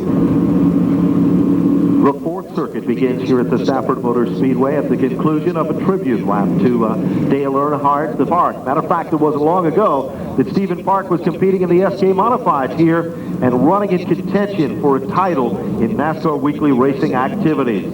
Speaking of titles, it looks like we've got a shot for the title as we're about to go back to green. We're racing Raleigh off turn 4. And a good start with Malave. A little bobbling going on behind him. 3 wide into turn number 1. Somehow they're eking through at the moment. Great move by Doug Colby. Works his way on that lower groove right up into second place, bypassing 3 cars to take that position away. Doug Colby creates some magic. What a bonsai move to the bottom. He seeks into second. Kerry Malone just can't believe his eyes. And the 21 to beat 21 kid is up to contend. Gary Pelletier. He's a shocker in this one. He's up to 4 down at turn 3. Good move, Bruce. Darren Mendino banging on the back bumper of Gary Pelletier. He's got Doug Colby in front of him up before. Now Christopher starting to make his move. TC on the inside, bypassing his brother as well as several others. Mike Bowler with a problem in turn 4, losing it on his own. And a front left front tire. Well, all this has been happening towards the front of the field. Christopher is moving in on Kurt Brainerd. That's a battle just into the top 10. Willie Hardy is right there. Here comes Christopher. Bold move to the bottom. He makes some magic down in turn number 1. They rub horns just a bit. Back into line in formation. Willie Hardy, that Greyhound machine, is digging in and looking racing down the back straightaway. Willie Hardy going for 2 wins in a row, 2 consecutive days in a row, but look at Ted Christopher. He's chasing the one that got away from yesterday up before. Christopher said in the interview at Victory Lane yesterday afternoon he was not pleased with the performance of this race car. He has found the setup here today, and it is working. Meanwhile, Doug Colby, yesterday he said, I just want to come and race with these guys. I'm not going for anything other than having a good time. Well, he's having a real good time, chasing down Malave down at turn 1. He'll make a full bit to the bottom.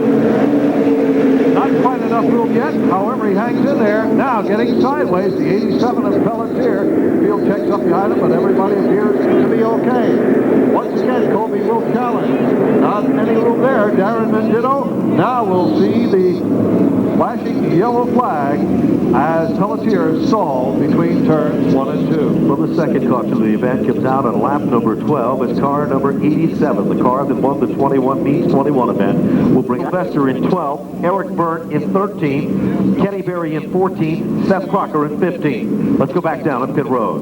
Well, this is Sean Tryon's right front suspension assembly, wheel, and brake assembly hit hard enough to knock the whole thing off.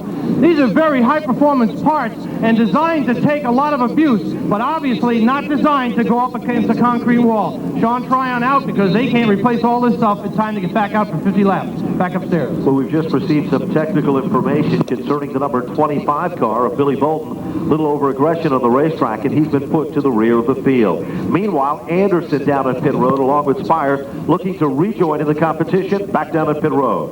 I have an update for you on the number 18 Nation Auto USA, SK Modified of Jeff Burrell. Basically, they forgot to put the transponder in the car, so they were told they couldn't race. It's a shame. His best finish was last year. They're looking for some good finishes this year. New car, new motor. They'll just come back next week and get the job done back to the tower.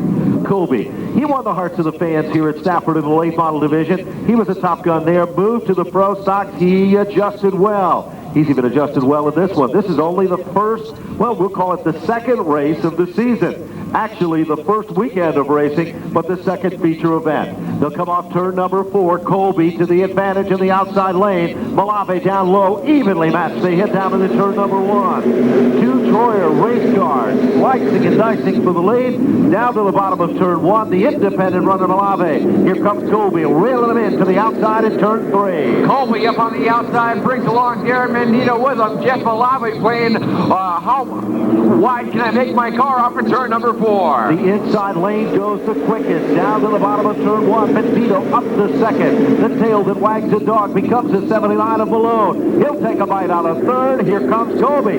He's back in the hunt. Here comes Hardy, the Greyhound, making its move down to turn 3. Turn 3, look at the action going on here. 3 wide, but look who come into the hunt. Zach Sylvester, last year's defending champion. Meanwhile, Willie Hardy turns to the outside groove now and hoping of making progress through this field. He is now challenging Kerry Malone for the number 4 spot. Keep an eye on the number 7. He is quick again today. Well, it's a battle of 4 black cars. They both moved in to contend. Willie Hardy checks up just a bit that time. Christopher is all over the back bumper of Kerry Malone's car. They are nose to tail. Colby stuck in the outside lane off turn 2. Trouble!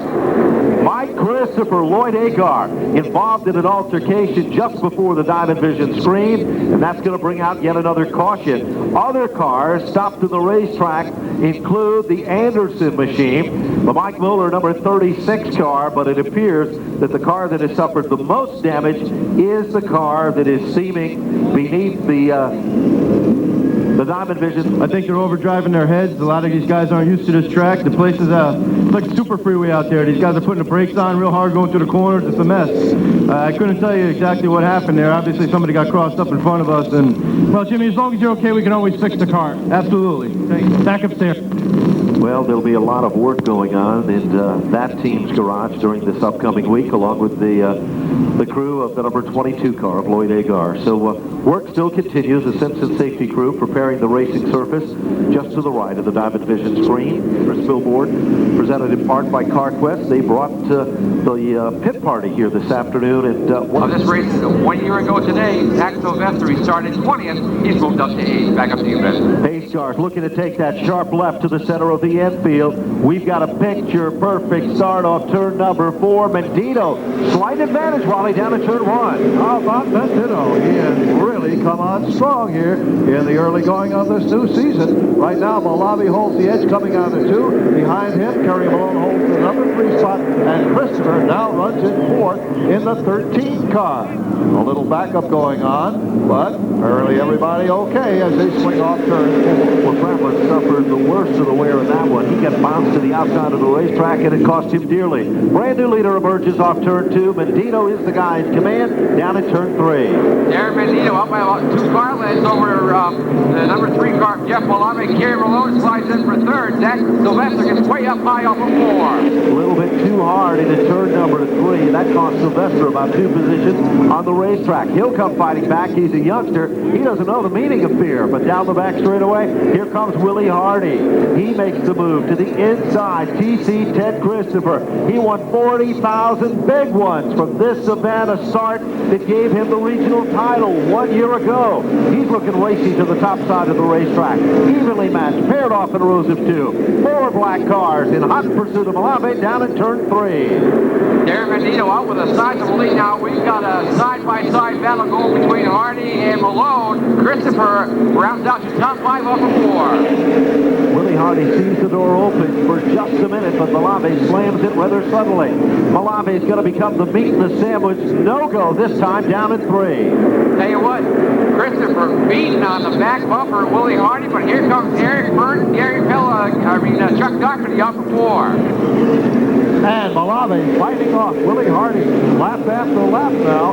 Let's see if that one continues to heat up. And holding on to that number 4 spot now, Ted Christopher bypasses Doug Colby in the 10 car. So TC now runs in the number 4 spot.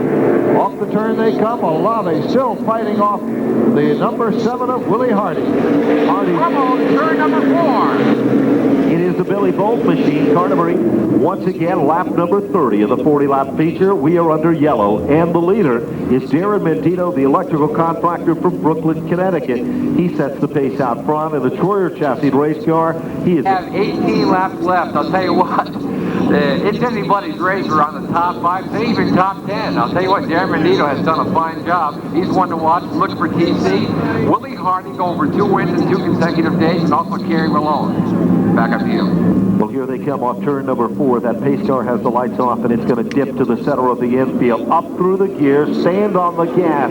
They mash the throttle down in turn 1. TC jumping out Jeff Malave. Darren Mendito down low. They look like they're looking for the green, but they're underpowered down the back straightaway. Mendito in command. Once again, Ted Christopher being on the back bumper. Willie Hardy, Jeff Malave's there as well. And Mendito holds them off on turn 4. Well, into turn number 1 they go, and now Hardy is the man in contention. Makes the move to the low side. Off turn number 2 they come. Can Hardy do it again? Look at the power in that number 29 Mendito machine. Well, look at the 13 waiting in the wings. Now he follows Hardy. Hardy a little bit loose off of forward. His brand new leader. Leader number 3 becomes car number 7, the big winner from yesterday. Willie Hardy is looking racy in the Arbitel convenience store special. He's in command, looking for the groceries down the backstretch down in turn 3. His name is Willie Hardy, and the question is, Willie do it 2 times in a row. Off turn 4, he's still your leader. Further back in the field, Colby has lost about 6 positions, almost tags the wall, down the front straightaway. But back to the front of the class, Christopher reeling in on Hardy. It is Darren Mendito setting in the 3rd spot, down at turn 3. This is where you got to let it all hang out. 15, make that 13 laps remain, and I'll tell you what, now... Off the turn, once again, Hardy right there, and Christopher right on his bumper. Mendito has dropped back a little bit now, but look at the battle shaping up. The 54. Trouble out, down the back straightaway. We've got tires flying in the mid-pack of cars. An altercation would take place. Involved in the altercation, several of the front-running machines entangled. Larry Ross was involved, the Eddie Spires machine. The 6 of Chris Ocello was involved. Over here in turn number 3, that is the number 10 of Doug Colby with the right front field right off that. Doug Colby apparently fell off the pace rally about 2 laps ago to the outside of turn number... Absolutely. That Burt visited Victory Lane with on several occasions. You know, in the SK Modified division here at the Stafford Motor Speedway, there is one chassis that seems to be the chassis of choice for this division, and that is the CD, Chassis Dynamics Combination.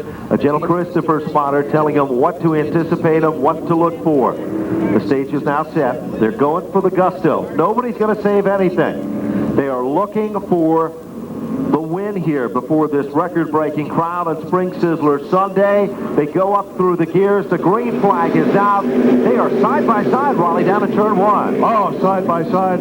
Exactly. No room at all for any error. And they both come smoothly out of turn 2 with Hardy now holding the edge. These two had a great duel for a portion of the race yesterday before. Coming on for the win was Hardy. Here he is as Christopher got up in the marbles, lost ground. So it's 1 lap remaining, and Willie Hardy looking to make it 2 in a row. Bruce, they're coming at you. They sure are. Willie Hardy, I'll tell you what, nothing happens now. He will take home 2 consecutive victories. Then it's Ted Christopher, Jeff Malavi, Eric Burton, Darren Mendito. Zach Sylvester gets all crossed up, gathers it back, and off the turn. Down to the line they come. Willie Hardy will take down the win, finishing in the runner-up spot. TC Ted Christopher. As Larry Ross' car spun to the inside of the racetrack, almost pulled directly in the line of fire, but Willie Hardy finds himself back in CarQuest Victory Lane. A nice place to visit for the 2nd time. The Arbitel Convenience Store Group knows what it's like to taste the sweets of victory, and they'll be down in CarQuest Victory Lane. TC Ted Christopher improves over yesterday. He'll finish in the runner-up spot. And what about Jeff Malave? I think I can, and he does. It's almost the child book story of the little train that could. Rounding out the top 5, finishing in the 4th spot, Eric Burt with the number 54. Another great run there. And what about Darren Mendito, the electrical contractor? He's all charged up. He'll finish among the top 5. It's this year about the championship. They had a couple of rough weeks last year, so they've got some great momentum going into the 2001 season. Teddy won 9 races last year. Will Willie Hardy be able to match that and maybe do better? We'll have to just wait and see. He's taking his belts off.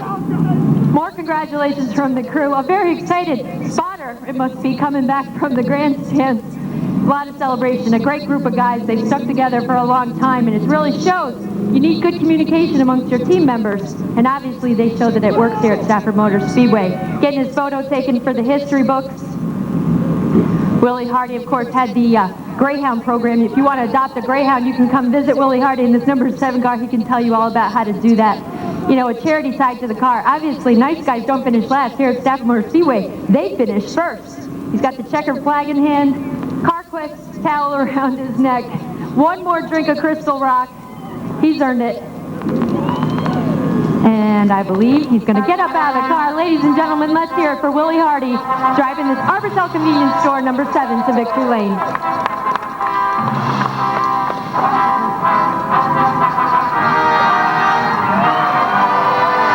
We get the full shower here in CarQuest Victory Lane. That's the way we like to see it. All right, Willie, come on down. We need to talk to you for just a moment.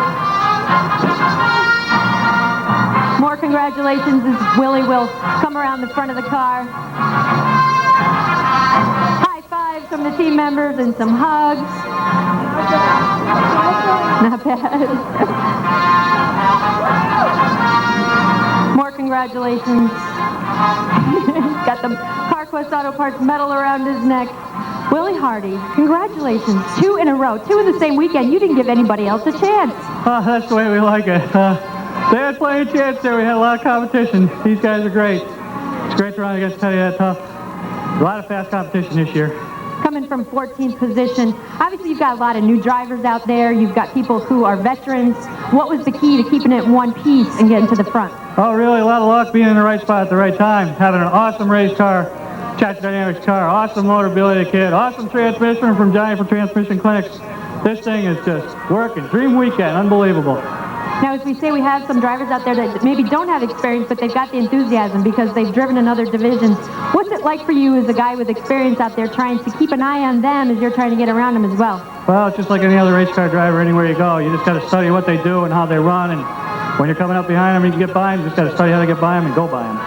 Now, I know you've got some new sponsorship on the car this year. You got the Greyhounds. Is this because you're a nice guy you're doing so well, you think? Well, I don't know. Hopefully we'll see what happens here, but this baby's running like a Greyhound. I got to thank all my sponsors, all the fans for coming out here and watching us. Arbortel Convenience Stores, Cornerstone Construction, J.J. Beck, Better Letters, S&D Services, Town Napa, the Sharp family, my awesome crew of Race Ready Enterprises, Mom and Dad, girlfriend Kim, everybody who helps out on the car. Thank you very much. Woo! With 2 wins in a row, obviously, your eyes on that championship. Yeah, that's what we work for every year. You know, that's what my guys work hard for over the winter. We look for it every year. We'll see what happens. It's early to tell yet. Talk to me in September. We'll talk to him in September, and I'm sure we're going to talk to him a lot more in Victory Lane here in 2001 at Stafford Motor Speedway. Let's go to Tony Sutton now with our second place finisher. Well, Ted Christopher in a position he'd rather not be in, but a great finish for the number 13 car. But this guy's got to get ready to go do double duty. Ted, a great drive. Unfortunately, it looks like you got a little bit high in that last lap. Yeah, I guess I dragged a bunch of the speedy dry in the back straightaway down there, trying to make a run on the outside. I want to thank my crew and everybody. We went back home and changed the motor last night after we had a problem with the one from yesterday, and we'll work on it. We'll get some more stuff. We're getting going. Second, not bad. We'll keep it's early in the season. Well, we talked earlier during the pit party about switching cars and working with different teams. Now, do you have to put some focus into the other car as you strap into that? And does 40 laps have any impact on the ability to go all this race all the way on the Sizzler race? Nah, that doesn't bother me at all. I've done that all, for the I don't know how many years in the past, and just hopefully we'll have a good run in that. We got a really good car, and see if we can win that one. Well, Ted Christopher, great drive in the Mystique number 13. We'll see you in the 25 in just a little bit of time. Congratulations. Thank you. You Now to Kim. can't can't tell me that race car drivers are tough and they can't bounce back. We're talking to Jeff Malave, the driver of the number 3, fighting his way to the podium. Kind of a rough weekend, but not a bad way to end it. Yep, we just never gave up. I got a great team. And then, like, people from other crews that just came over and helped me, and I got to thank them because I don't even know half their names, but everybody came over, pitched in. Billy, the kid, came over, helped us with the motor. The guys in Troya were helping us get this chassis working all weekend. We got it. We're not close. We're close, but not there yet. What are your plans for the season? What are your goals in this number 3 that you're driving for yourself this year? Win a lot of races. We'll look for Jeff Malave in this number 3 to fight his way up 2 more spots up the victory lane in CarQuest Victory Lane. Now we're going to go to Tony Sutton for a wrap-up of today's race. Well, as a premier event, the SKs that are here every week in and week out, obviously a great race by a lot of veteran drivers. But I'll tell you what, the car count made it really difficult for a lot of guys to get where they wanted to be in the field. Obviously, Willie Hardy knew the combination necessary to get around 13 other cars to move it to the front. Ted Christopher, who's cooling off a little bit, has to get out of this car and right into the 25 car. These guys are athletes, I can tell you that. That's a lot of laps they have to drive. Exciting racing. It's only the first weekend of the year. We got a lot of stuff going on in 2001. Don't go away. Come back Friday night. We're going to do it again. We sure are, Tony, and that Friday night's just around the corner. Raleigh, your thoughts on the SK Modified feature event? Excellent race. I'm sorry there were a couple of late cautions that just sort of disrupted the flow of things, but aside from that, well, hey, we are really excited about what transpired. Another strong run for, of course, the winner, and Ted, we knew, would be right up in the mix, but you had to look at Jeff Malave for an excellent effort. Now, let's go to our Diamond Vision screen up in turn number 2, and you'll get an idea of what's going on here. Raleigh gave you his final thoughts on the SK Modified. One word describes what we saw here this afternoon. It is best described by the word awesome. What a great race program. As Willie Hardy would be the man that would visit Victory Lane. Here's the unofficial finish of our SK Modified feature. Of course, Willie Hardy the winner in the Arbitel Convenience Store sponsored number 7. Finishing second, Ted Christopher, the Mystique Motorsports number 13. Third position goes to Jeff Malave. My hat's off to Jeff Malave for just never giving up in the Soundwood Home sponsored special. Fourth spot, this kid had a great weekend. Good runner-up run yesterday. Went to Waterford Speedway last night and won, and comes back here today to finish in the 4th spot. That's Eric Byrne out of Meriden, Connecticut in the North End Auto Parts machine. In the 5th spot, I think if you had to give an award, Raleigh, for somebody that showed unbelievable talent in the SK Modified feature event, it would be Darren Mendito. This guy, an independent runner, showed he could run up front and was there throughout the event. Hats off to him as he would finish in the 5th spot. 6th position goes to the 79 of Kerry Malone that really never ran out of the top 10 all day long. And then the 78 of Chuck Doherty came back from a tough day yesterday to finish in the 7th spot. Zach Sylvester, he'll be disappointed with this one, but he will finish in the 8th spot with car number 15. 9th position goes to the 44, the close-up toothpaste machine for Frank Wainwright.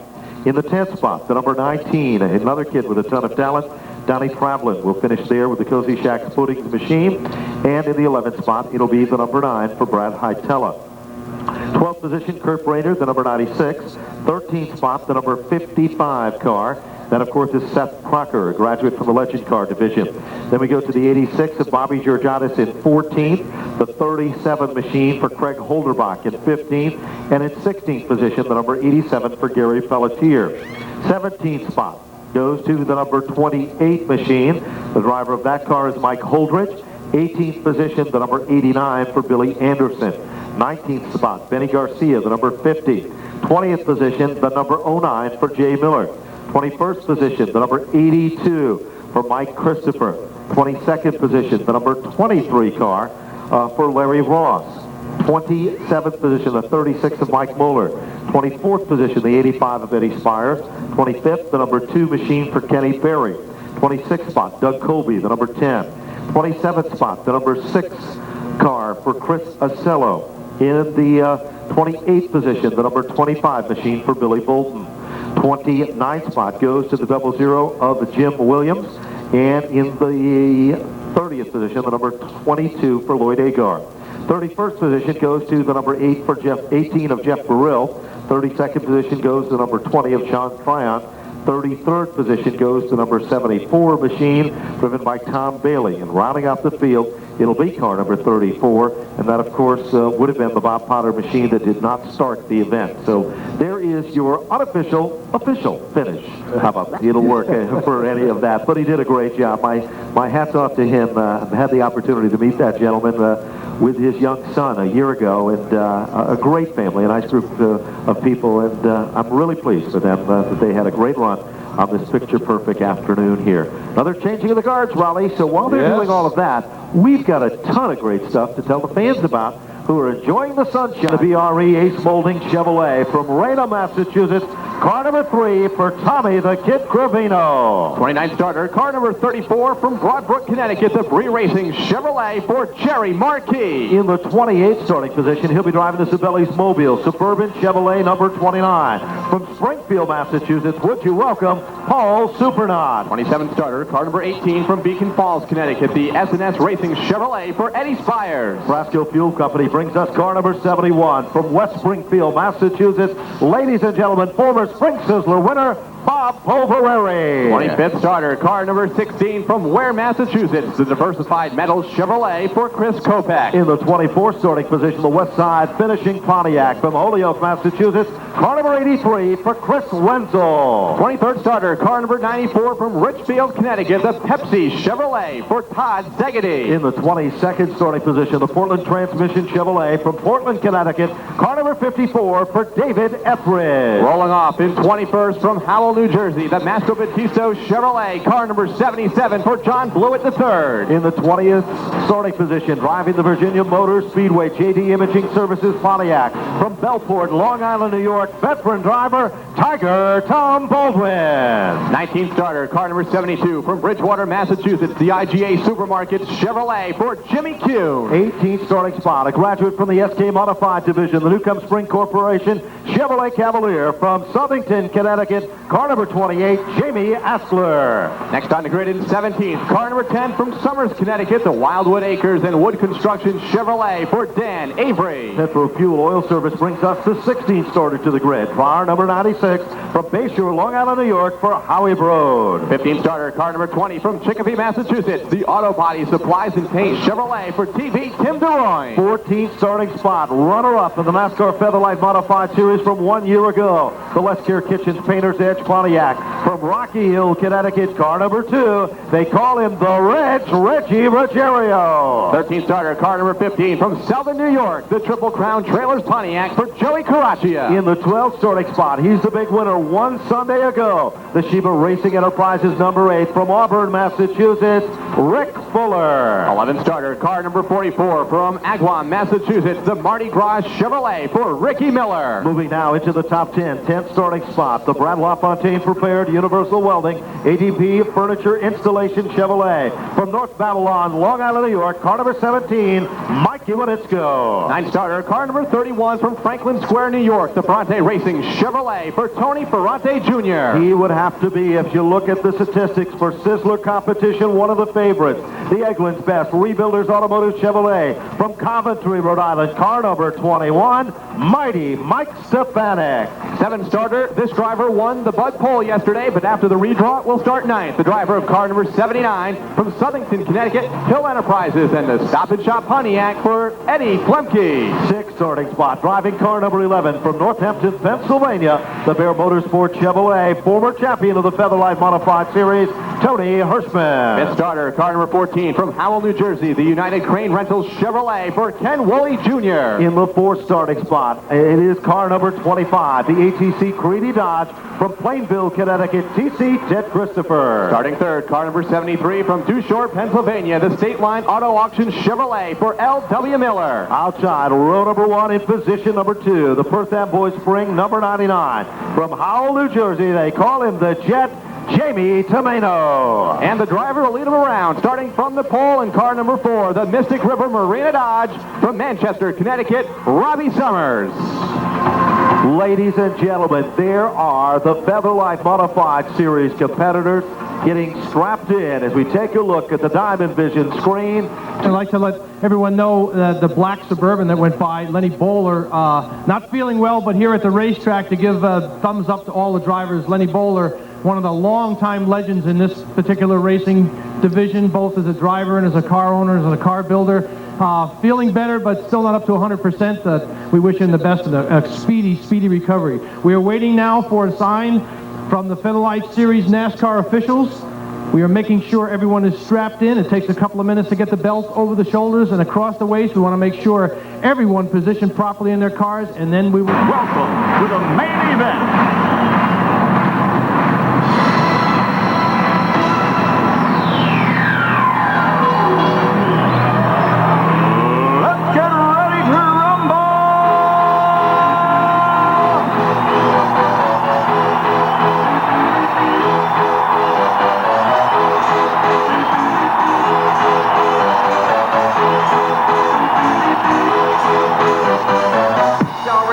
Ladies and gentlemen, for the 30th time, the Spring Sizzler about to kick off. Vice President of Marketing from CarQuest, Rich Pillai, with the words we've been waiting to hear. Gentlemen, start your engines.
Ladies and gentlemen, it's time for the greatest race in the history of spring here at the Stafford Motor Speedway. The mighty NASCAR Featherlight Modified Series cars have pulled away from the starting grid. Right here at the Arute Family Stafford Motor Speedway. This is the oldest and fastest division in NASCAR today, and they have come to show their talents. A route style here at Stafford as part of a presentation like no other, presented in part by CarQuest and your friends, the TechNet Professionals.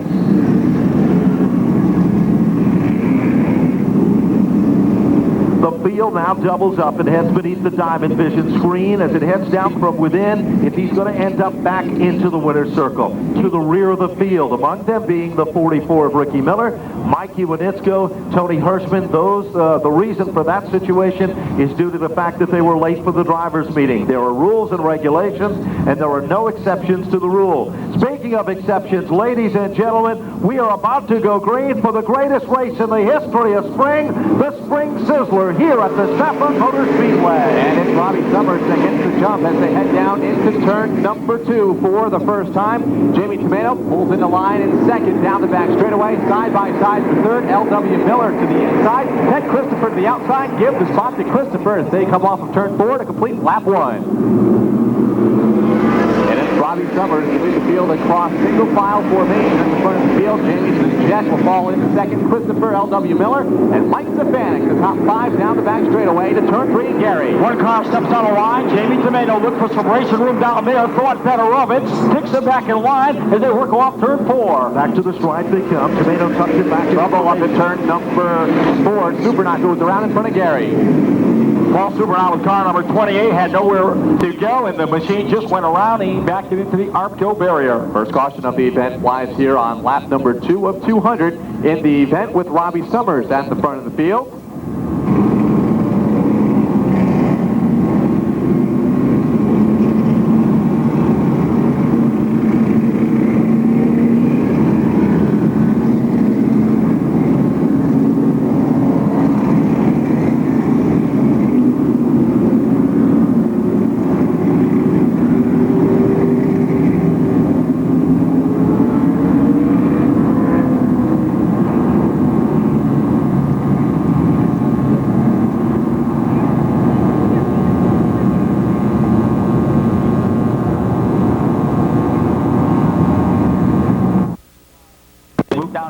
Down the back straightaway here, paired off in rows of twos. We're just about set to go back under green flag condition. Here they are side by side in hot pursuit of the green as they come off turn number 4. Summers with a slight advantage, but here comes Tomeno. The Jet makes some magic in the outside lane. Wheel to wheel and side by side off turn 2. Back down to turn 3. That's the battle for the number 1 spot. Robbie Summers to the inside, Tomeno to the outside. They run side by side, but right behind them there's another battle shaping up between Christopher and Miller off of 4. Yeah, Ken Woolley got out of shape in that car number 14. Kind of separates the front pack now. The second pack of cars. Front pack consisting of 6 cars with Ted Christopher looking for the lead down the back straightaway. Christopher stepped out of the line. Now he'll run down to the inside trying to take that spot away. Can't get the job done there. Now he'll step out of the line one more time. He'll take over the number 1 spot.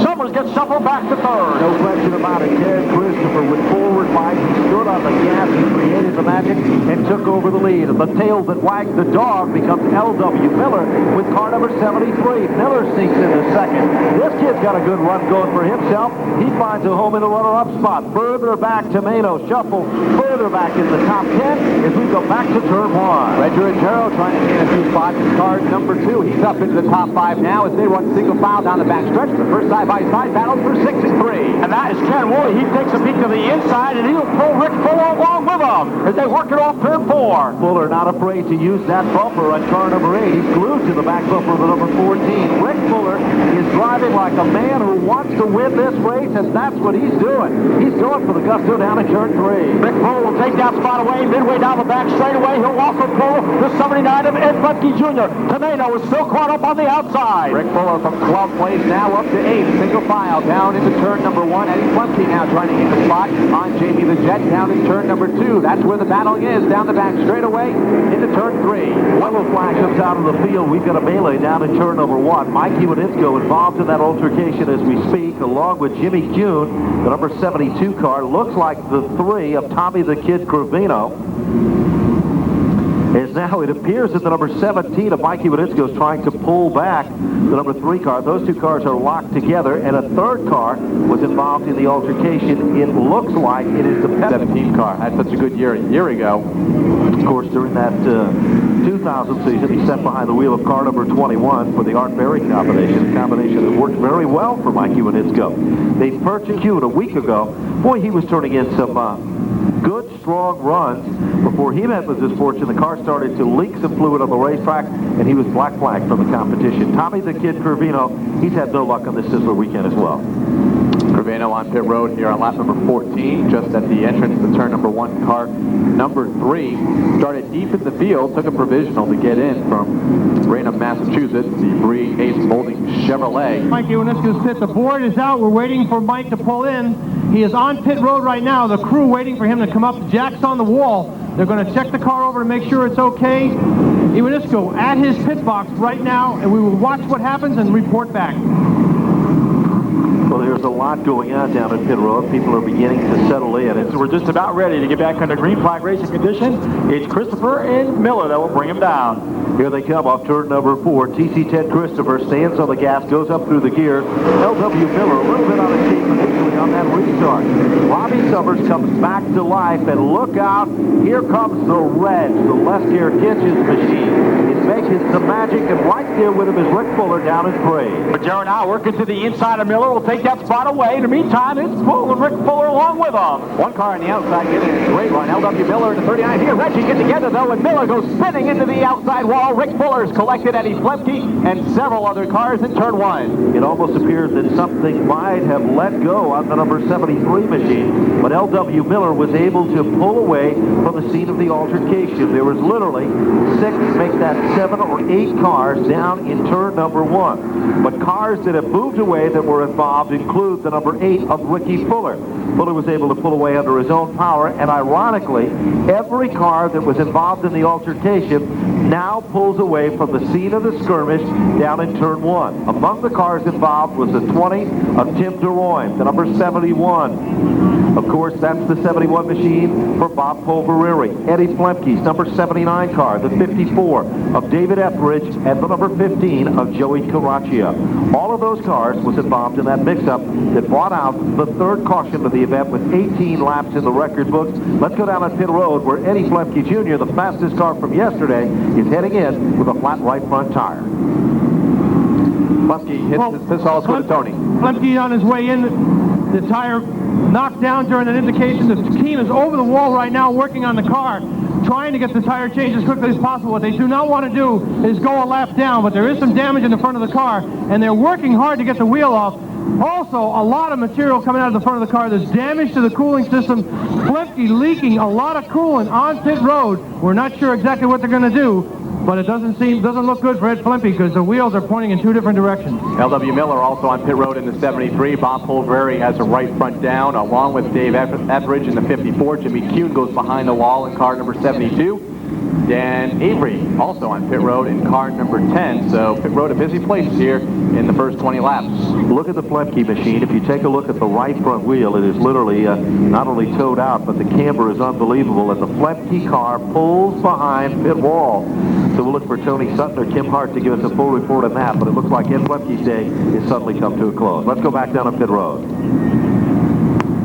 Kim Hart standing here in front of the 73 LW Miller. Basically brought the car and they changed the right front tire, went to change the left front tire, and they couldn't find where the tire was. So he stalled the car a little bit, got it back started. They're back out on the track, but bad pit stops isn't what they need today up to the tower. Well, let me jump in here for a second. Flemke is behind the wall. They're working on the front suspension right now, trying to get the car straightened out, but obviously they're going to have to do something with the radiator because there's damage to the lower portion of the radiator. They're pulling the snout of the car off now, and they're getting a radiator assembly ready to put in, but boy, this is going to put Ed Flemke way back in the field, back upstairs. Well, another time off turn number 4. Here it comes. The green flag is out, and TC Ted Christopher's looking racy to the inside of the racetrack. Ken Roy is a guy that's surprising a lot of folks here.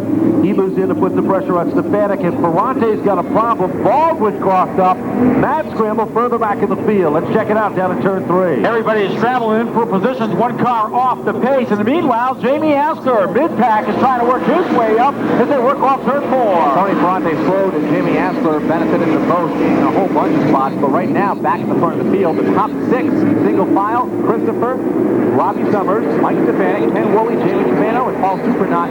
Lap car up into the top 6 off of turn number 4 to complete lap 25. As you look a little further back in the field, you'll discover that Ricky Fuller, Tony Hirschman, Reggie Ruggiero, and Charlie Pastriak are all trying to work their way back to contend among the top 20 cars here.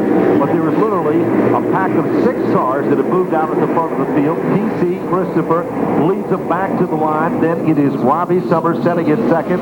Mike Stefanik is third. Woolley is fourth. And Jimmy DeMeno will round out the top 5. Another driver down a great run, car number 96, Howie Brody in the top 10 right now off of turn number 2 and down the back straightaway. The second car is actually right behind Tony Ferrante, actually, car number 31, who's all by himself, taking up some ground on that lead pack. Another car goes up in smoke off of turn number 4, back down to the stripe. Blue car, the number 18.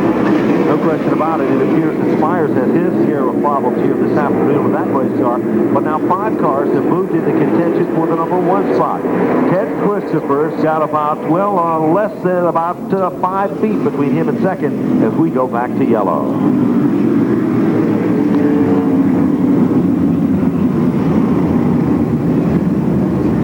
So the field will slow behind the pace car. Ted Christopher has picked up the lead since lap number 7. Before that, it was Robbie Summers at the front of the field.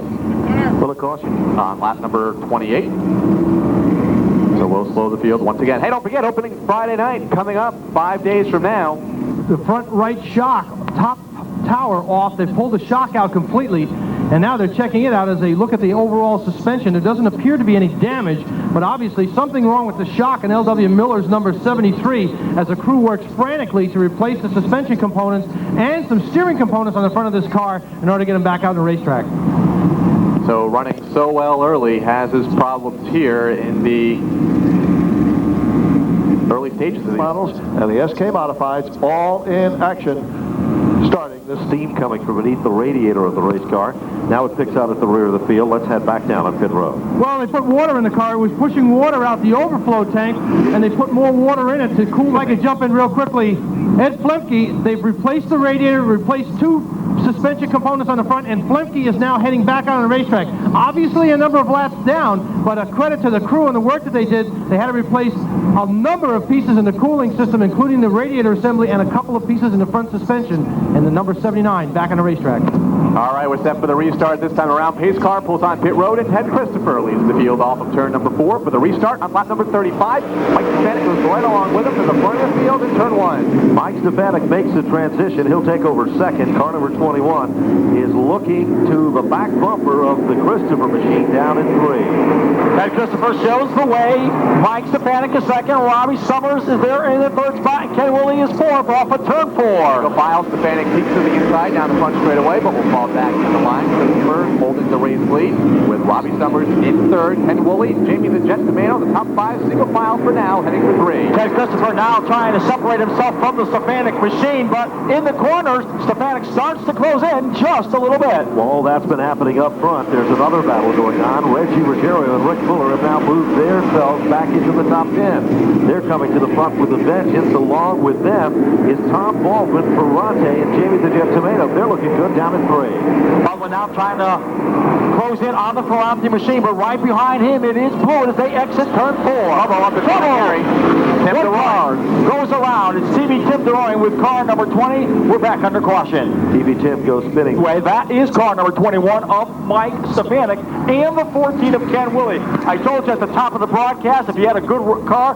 that you could put right on the white line, it could be a good day for you, and so far, that's just what Mike. We get set to restart this one off of turn 4. Christopher Stefanik in the front of the field. They work their way back to the line. Christopher to the advantage on the start. But look out, here comes Ken Woolley in a bid to the outside of Robbie Summers. It's a red car, the number 14 from the New Jersey circuit, giving him a run for the money. Tucks it back into the 4th spot.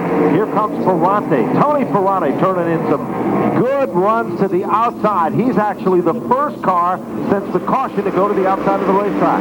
John Blewett is mixing well in car number 77. He started up in the top half of the field and is now beginning to make a move down the back straightaway. He and Ferrante side by side for 6. And right behind them, it's Rick Fuller, but that battle right in front of Fuller. It's Blewett to the inside, and then it's the 31 of Ferrante to the outside, but here comes Rick Fuller down low. Rick Fuller come off that turn like a rocket. He pulled to the inside, stands on the gas. Watch him beneath that Diamond Vision screen.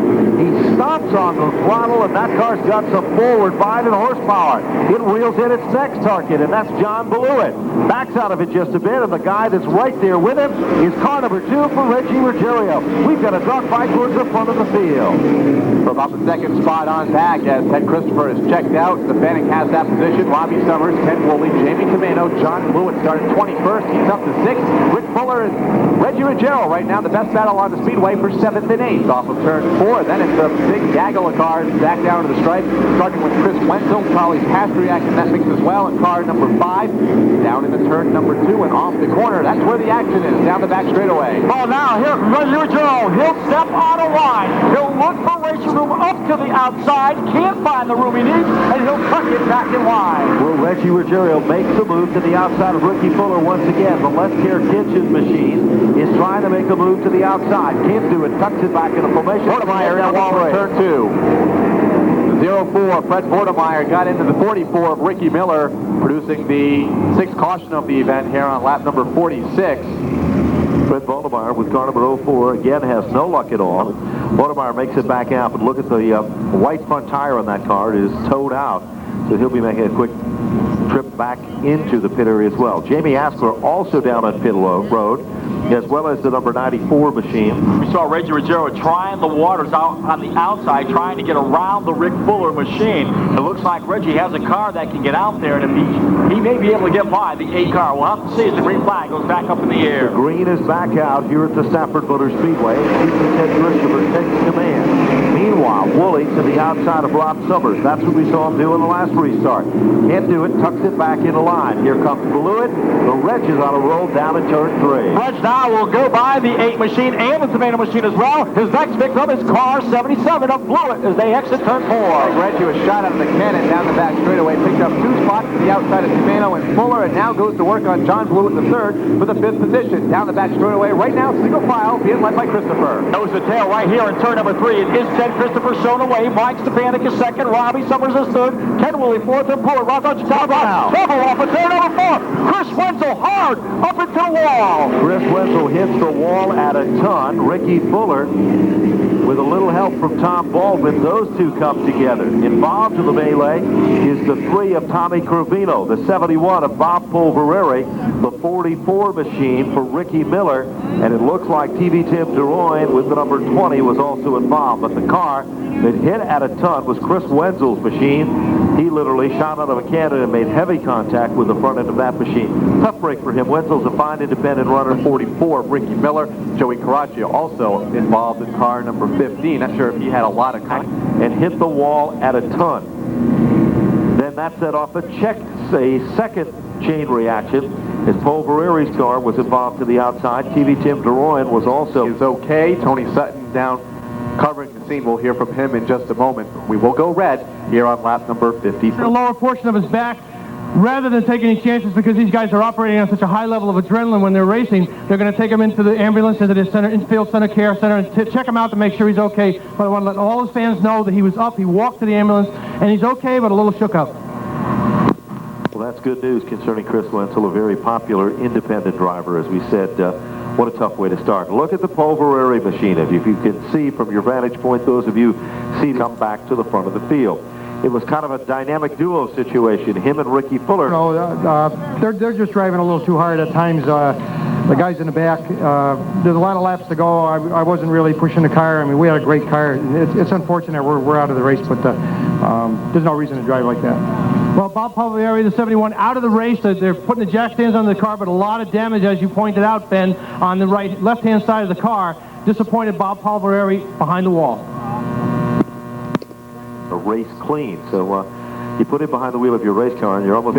Chris Kopak rounding out that row in car number 16. We get set for the restart. Field in front of Gary Danko in turn 3. Well, thank you, Kyle. I'll tell you, car number 2 of Reggie Ruggiero has been very, very strong up on the outside. And I think he definitely got a car that he can either work to the outside or to the inside. But I think right now his best point is the outside. Well, TC just stood on the gas. He took advantage of things on the inside lane. What a bite. He'll take over position number 1. Robbie Summers comes back to life. He'll take over the second spot. Stefanik can't believe his eyes. He's reeling him in down in turn number 3. Woolley in the 4th spot. Blewett's got 5, but here comes the Reg. He'll challenge down in turn 1. Off turn 4, mostly single file at the front of the field as they head back for 1 with Christopher at the point. Robbie Summers, Mike Stefanik, who lost the spot since the restart, start in the 3rd, and Woolley on Blewett 3rd and 3. The Reg with car number 2 now, giving a little bumper tack to the car right in front of him of Blewett as he's going to try to take a peek down below off turn 4. No question about it, down into turn number 1. There's a scramble just into the top 20 here. Here comes Marquis, Brody with Charlie Pastriak. They're all dicing for spots just out of the top 20. Marquis will pick up yet another position. With him comes Charlie Pastriak, but Ted Christopher leads him back to the stripe. Back down into turn number 1. Lap 61 goes up on the scoreboard with Christopher, the race leader. Robbie Summers, Mike Stefanik. Driver to watch for Jerry Marquis coming up through the field, just get around Charlie Pastriak in consecutive a moment ago, along with Howie Brody. Now goes to work on the lap cars of L.W. Miller and Mike Ewan and go. There there's no question about it. Ivanisco's made up an awful lot of important ground here as well. He's threading the needle and also coming to the front to contend here. But it's Ted Christopher, your leader. Robbie Summers still currently setting in second. Mike Stefanik is still third. Woolley in the fourth spot, and Blewett will round up the top five. Sixth is Reggie Ruggiero. Seventh is Hirschman. Eighth is Tomeno. Ninth is Ferrante, and now into the top 10. It is Chris Kopeck from Munson, Mass. with car number 16. Just out of the top 10 is the 17 of Mike Ivanisco. Single file, back off from turn 4, down to the stripe.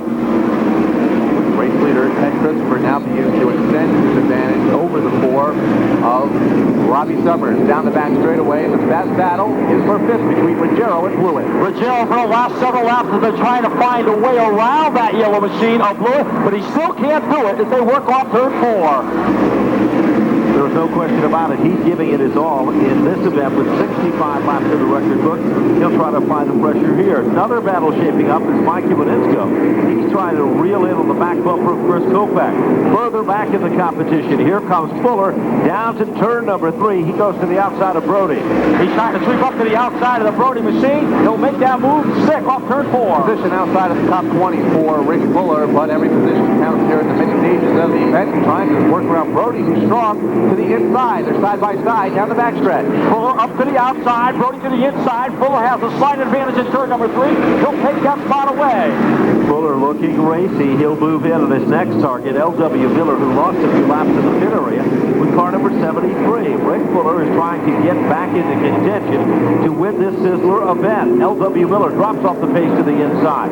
Now it's Jimmy Kuhn, who's also down a couple of laps, with Bonemeyer, who's trying to make up some valuable time. As they work their way back to the stripe, it is Fuller who's broken away from that pack of cars. Fuller now begins to reel in the rest of the field down back straightaway, although he has about a straightaway between himself and the next car in line, which is Todd Zegedy. Turn number 4, back down the line. Leader's already in turn number 2. Two-car breakaway right now at the front of the field between Christopher and Summers. Ted Christopher shows the way, but Robbie Summers now starts to close in on that machine right here in turn number 3. Further on back, it's Mike Stefanik and Ken Woolley. Meanwhile, Reggie Ruggiero staying glued to the back bumper of John Blewett. Woolley now plays out. Finished second. The last event last year at Thompson, and the first 2 events this season, he's been in that runner-up spot. Trying to move 1 position here today, trying to make it to Cars West victory lane. He's got a ways to go, though. We still have more than half of this race to run. Let's go to the pits. Check back downstairs in a moment as the leaders are off from turn number 2 and down the back straightaway. Christopher's at the point. It's still Christopher showing away here in turn number 3. Robbie Summers 1 second, then further on back, about 20 car lengths back, it is Mike Stefanik. Then it is Ken Woolley. Then it is the 77 of Blewett and the Reg. There's a real great battle going on just into the top 10. It is 3rd. Woolley in the 4th spot, and Blewett's got 5th. Then it's Reggie Ruggiero in 6th. 7th is Hirschman. 8th is Tomeno. 9th is Kopeck. And in the 10th spot currently is car number 17 for Mike Ivanisco, with Jerry Martin just out of the top 10 and 11. Leader Ted Christopher got to get into some lap traffic here in the next couple of circuits. L.W. Miller, the first car in line, along with Dan Avery, who's made it back out on the track. Howie Brody, who had such a strong run early, has fallen to the tail end of the field as Christopher crosses the line and completes lap number 77. With Robbie Summers in 2nd. 3rd, Mike Stefanik and Ken Woolley having a great run. And up there in the top 5, he's in 4th. John Blewett the 3rd. Rounds out the 5th spot. That's where the battling is, down the backstretch. Down the backstretch, it is Woolley in that 3rd spot, but starting to close in. It is a Blewett machine. Then it's Reggie Ruggiero. Little puff of smoke coming out of the Ken Woolley machine. Well, meanwhile, look a little further back. Here comes Mike Ivanisco to the outside of Chris Kopeck. They are wheel to wheel and side by side. Kopeck bobbles a bit down into turn number 1. Off the 2nd turn, gives the spot to car number 17. Mike Ivanisco, who was 3rd all by himself a moment ago, they begin to reel him in to challenge for that position. Here comes Reggie. Back bumper to John Blewett the 3rd. Little tap there down the front straightaway to cross line 80 complete of 200. No question about it. With 80 laps in the record book, things are starting to unwind here at the Stafford Motor Speedway. Look a little further back in the field. We've got them all crossed up. Jimmy Kuhn comes out next to Bonemeyer. Lemke is right there in this pack of cars down in turn 1. Off that 2nd turn, wow, they go high and low. They're all crossed up as they head down to turn 3. There's a gaggle of cars there slicing and dicing for position. You got Ed Lemke Jr. down to the inside of the 44 car as they exit turn 4. 4. Driver at fourth, 2 laps to go behind the wall. Ken Woolley Jr., car number 14 behind the wall here on lap number 82 as the race leader's in a bunch of traffic. Christopher's in the middle of it at 3. Christopher now trying to get around the slower cars here in turn number 3. The first car that'll help to get around will be the 75 of Pastriak, but right now, lap traffic's not doing what they're supposed to do. Let's get to the inside. Pastriak literally a little bit squirmy as he enters turn number 1. He is to the inside of Joey Caraccia. TC makes the move to the bottom. He is the lead car, picks and chooses. Robbie Summers well aware of the fact that there's heavy traffic ahead. He has got to get up there with TC if he's going to be a factor to take over the number 1 spot. 84 and counting down. Summers had a close call a lap ago. He and Howie Brody came together on the front straightaway. He got around him cleanly along with Joey Caraccia now off of turn 2. He begins to reel in Ted Christopher. Just a little bit. You can see the Summers machine just slowly but surely closing in on the TC machine as they work off turn 4. Pastriak now goes to the outside of the racetrack, then thinks twice of it, tucks it back in. He is being lapped by our leader as they head off turn number 2 and down the back straightaway. Christopher's got clear track ahead of him. Eddie Zlemke, also a lap car, several laps down. They've changed the radiator and fixed the suspension on that car, but Christopher is still your leader on lap number 86. He's going to look to put another lap on Zlemke here in just a few moments, along with Ricky Miller in the 44. Jamie Asker to contend with L.W. Miller, several laps down in turn 3. Ewanitsko sweeps up to the outside. He'll work around the lap car of L.W. Miller as they work off turn 4. Tony Hirschman next in line in car number 11. He's come up through the field as well, followed by Jerry Markey in the 34. Down the back straightaway, the race leader off of turn number 4. About to put a lap on the 44. Ricky Miller, single file right now into turn 1. Mike Ewanitsko is the car that is definitely the fastest car on the racetrack. Look at him. He goes to the top side of the racetrack, reels in on the back bumper of Reggie Ruggiero. Ruggiero looked awesome earlier. Now it is Ewanitsko. Look at the move down at 3. Ewanitsko up to the outside, trying to get around the Liskier Kitchens Pontiac of Reggie Ruggiero. He'll do so off of turn 4. Back 17 is flying in the outside lane. Heavy traffic up ahead. Beluit becomes his next target here. Look at Mike Ewanitsko as he shoots that car into the bottom of turn 3. He is flying. No question about it. Ewanitsko certainly with a strong car now as he starts to close in on the back bumper of Beluit. Ted Christopher, meanwhile, leads the field off of turn number 2, about to put a lap on Ricky Fuller, still trying Jimmy Cute, also slow in turn number 3. Robbie Summers has really reeled in the race leader in the last couple of laps off of turn number 4, and they have a battle for the lead shaping up here. Vanek continues to run in 3rd. 4th is the 77 of John Blewett, and 5th, unofficially, Mike Ewanitsko. Look at Ewanitsko. He is the fastest car at this racetrack.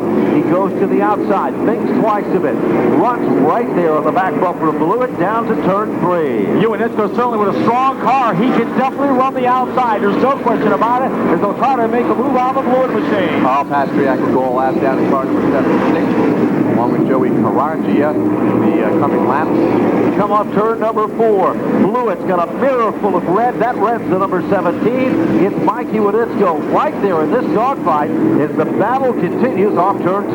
Ewanitsko steps out of line once again now, trying to make a move on the 77 of Beluit. One more time. He'll work up the banking here, trying to take that spot away. Approaching the halfway mark, 97 laps complete. Let's go to pit road. Well, real quickly on the 17 car, they are 1 lap down. They are trying to get closer to the front, so when we get a yellow flag, they're able to get their lap back. Ewanitsko's problems early with the steering has gone away. The crew thinking he can get back close enough to the front, so if a yellow does come out, he might be able to get back on the lead lap. While all that was happening, Reggie Ruggiero made a bid down underneath Beluit. It cost him about 4 car lengths as he literally got pinched off on the racetrack. Meanwhile, the 17 is still the quickest car out there.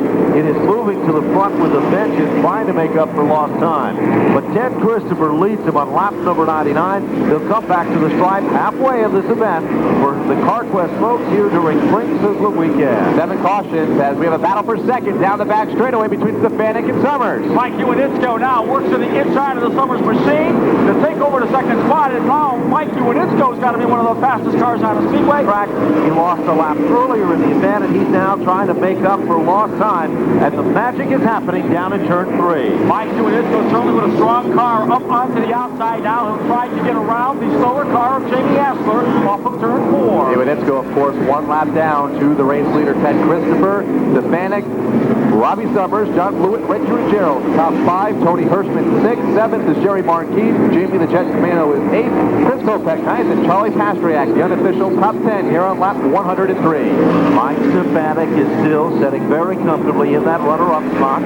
Summers still sitting in the 3rd spot on lap number 104. Ted Christopher, the leader of the event. Mike Iwanitsko trying to make up for time lost earlier from an altercation that he sustained. The 77 of Blewett still holding off the pressures of Reggie Ruggiero. There's a good battle off turn 4. Blewett and Ruggiero down to the bottom of turn 1. That battle just outside of the top 5 for the 6th position between Jerry Martin, turn 4. Last car in the lead lap, Tony Ferrante, car number 31, about to go a lap down to race leader Ted Christopher down in turn number 3. Christopher takes a look to the outside, but Ferrante moves up the block off of 4. No question about it. When they come back to the line, Ferrante running right dead center on the groove. He is well aware of the fact that he does not want to go down a lap to the leader. But look at the 25. It makes a bid to the bottom. Ferrante still racing with him down the back straightaway. Ted Christopher, your leader, out in front. He'll go around Ferrante, putting Ferrante one lap down. And look out, here comes Mike Iwanitsko. He's about a car length and a half from the number 4 car, which is Robbie Summers, which gets up on the outside and gets around them nicely down the back straightaway, putting Iwanitsko one step closer to getting that lap back as Christopher and Reggie Ruggiero, the top 5. 6th is Tony Hirschman, 7th Jerry Marquis, 8th is Jamie Tomato, 9th Chris Kopech, and 10th Charlie Pastriak, Ricky Fuller, and Tommy Gravano, 11th and 12th also on the lead lap as of lap number 116. Still the fastest car of this racetrack. Gaining ground off of turn number 2 on the lead 2. Has one car separating him from Stefanik, and that's Joey Karachi, and he gets to the outside over turn number 3 and grabs that spot. That might be a spot 4 position as Karachi is also a lap down. The Iwanitsko car now finds only one car between him and the 2nd place car number 21 of Mike Stefanik. Tommy the Kid Gravino, Brody, and the number 7 of Tom Baldwin. Let's go to the pit road. Well, real quick, they talked to all the leaders regarding tires, and everybody, Christopher said if they get past the 125 mark and get a yellow, they're going to come in. Everybody else says the tires are working fine right now, but it looks like you're going to have to change if there's a yellow past the 125. That's the situation down here. That leader is jammed up as they come off the turn. Caught in traffic. Stefanik reels him in. Iwanitsko right there on his back bumper as well. They come off turn number 2 and head towards turn 3. Eddie Christopher now will try to get around with number 3 of Tommy Gravino. Stefanik went 2nd, but here comes car 17, Mike Iwanitsko. He's a lap down, but he's starting to gain on the front 2 cars. Gravino right now, the last car in the lead lap in 12th, and a car length away from going one lap down. And here comes Iwanitsko. He's there, right on the back bumper of Stefanik and Christopher down the backstretch. On the back straightaway, Iwanitsko, car 17 down, closes right up on the back bumper of Mike Stefanik, who currently runs 2nd as they work it off turn number 4. Ted Christopher comes up on a lap automobile, which is Tommy the Kid Gravino. He applies the pressure here. Meanwhile, Mike Iwanitsko looking to go around Mike Stefanik. Outside of Stefanik. They come off the turn, and Iwanitsko gets a little loose. He loses about 2 car lengths down at turn 1. Gravino goes a lap down to the race leader, Ted Christopher, so mark 11 cars in the lead lap. Ricky Fuller, the last of them, in car number 8. Leaders are in turn 3. Christopher at the point. Now turn 3. It is Stefanik on the top side. Iwanitsko down low. Gravino.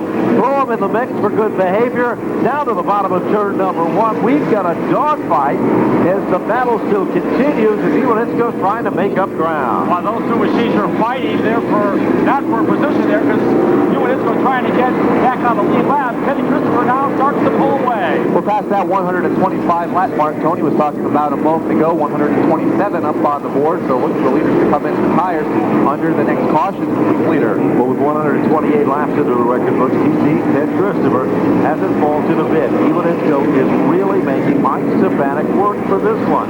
There is no question about that. And now Iwanitsko tries to reel him in one more time. Can't quite do it this time off turn 4.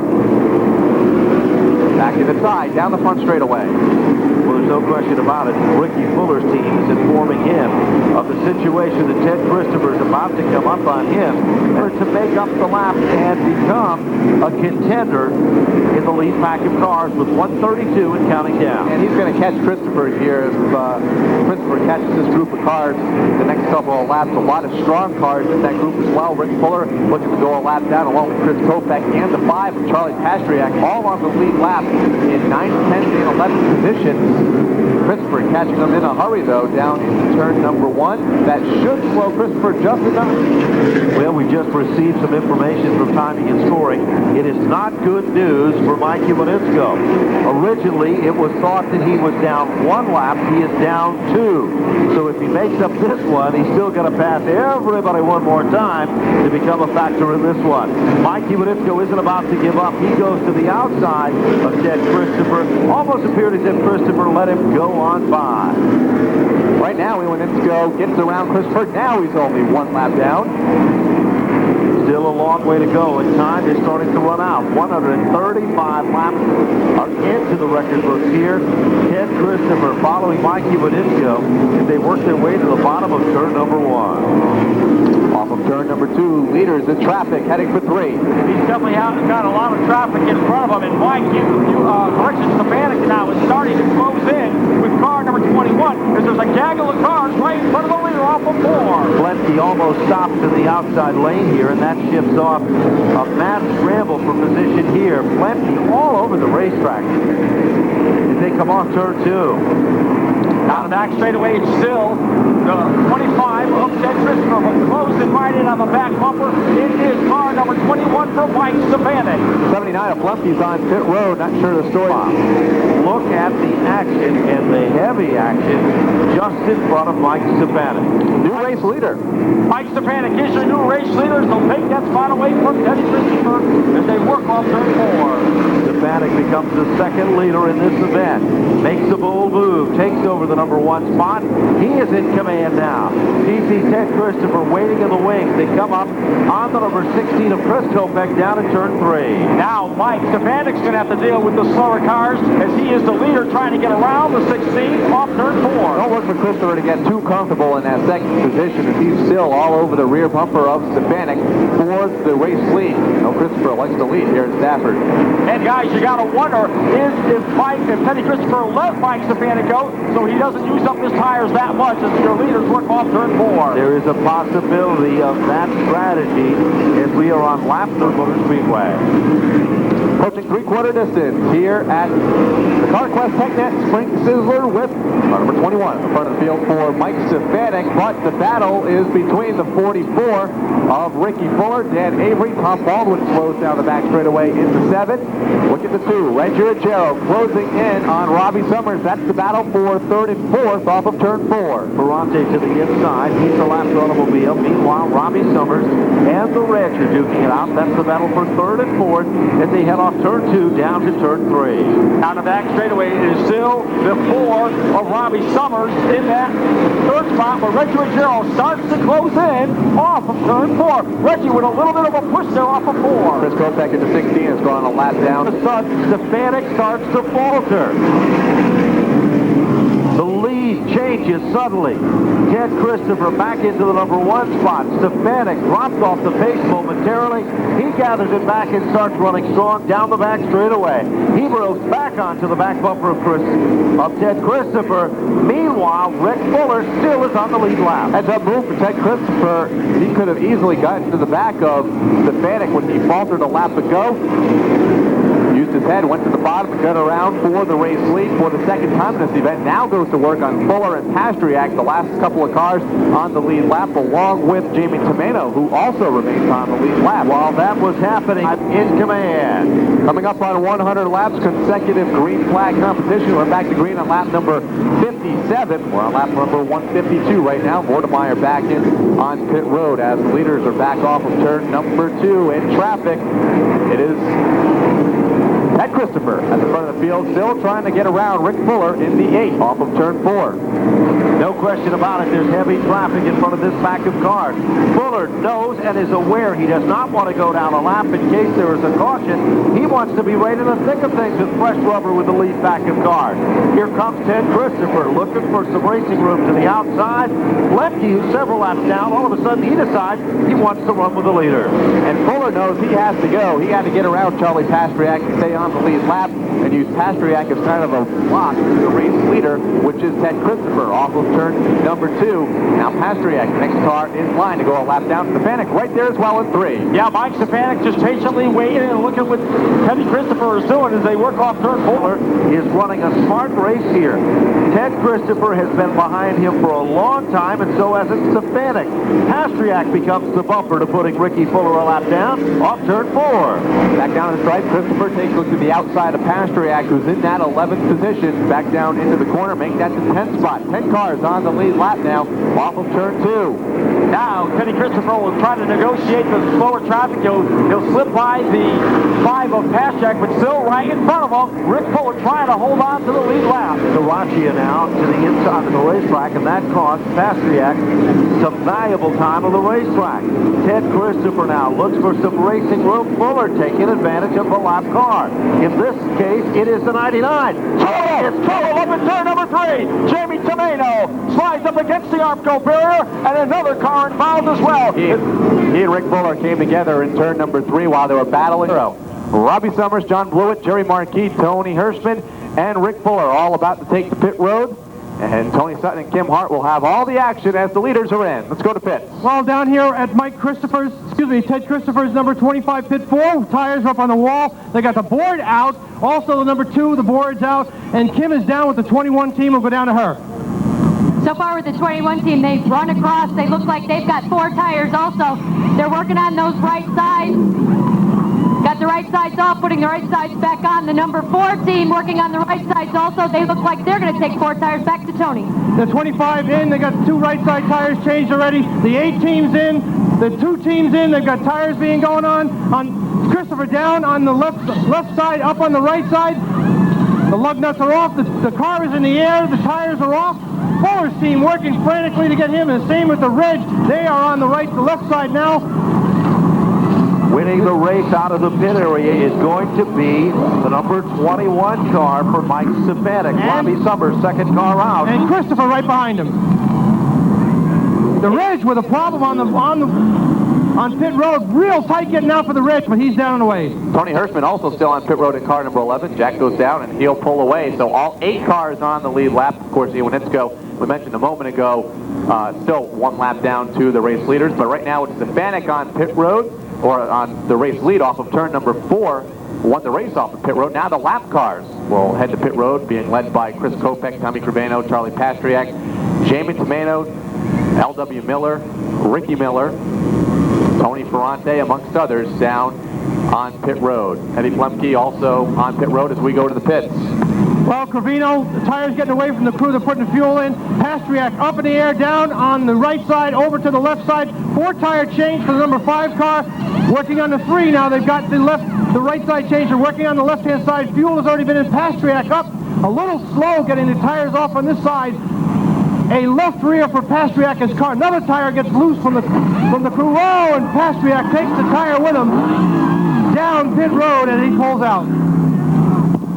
So Pastriak leaves pit road behind Todd Segedy and the 16 of Chris Kopech, who won the race off of pit road as far as the lap cars go. Also exiting L.W. Miller, Tommy the Kid Criveno, and the rest of the pack down in turn number 2. Well, a look to the field of cars that are behind the pace cars. We head off turn number 4. It is car number 21 for Mike Stefanik, the man in command. Second is the number 4 car for Robbie Summers. Let me jump in real quickly, and if I could.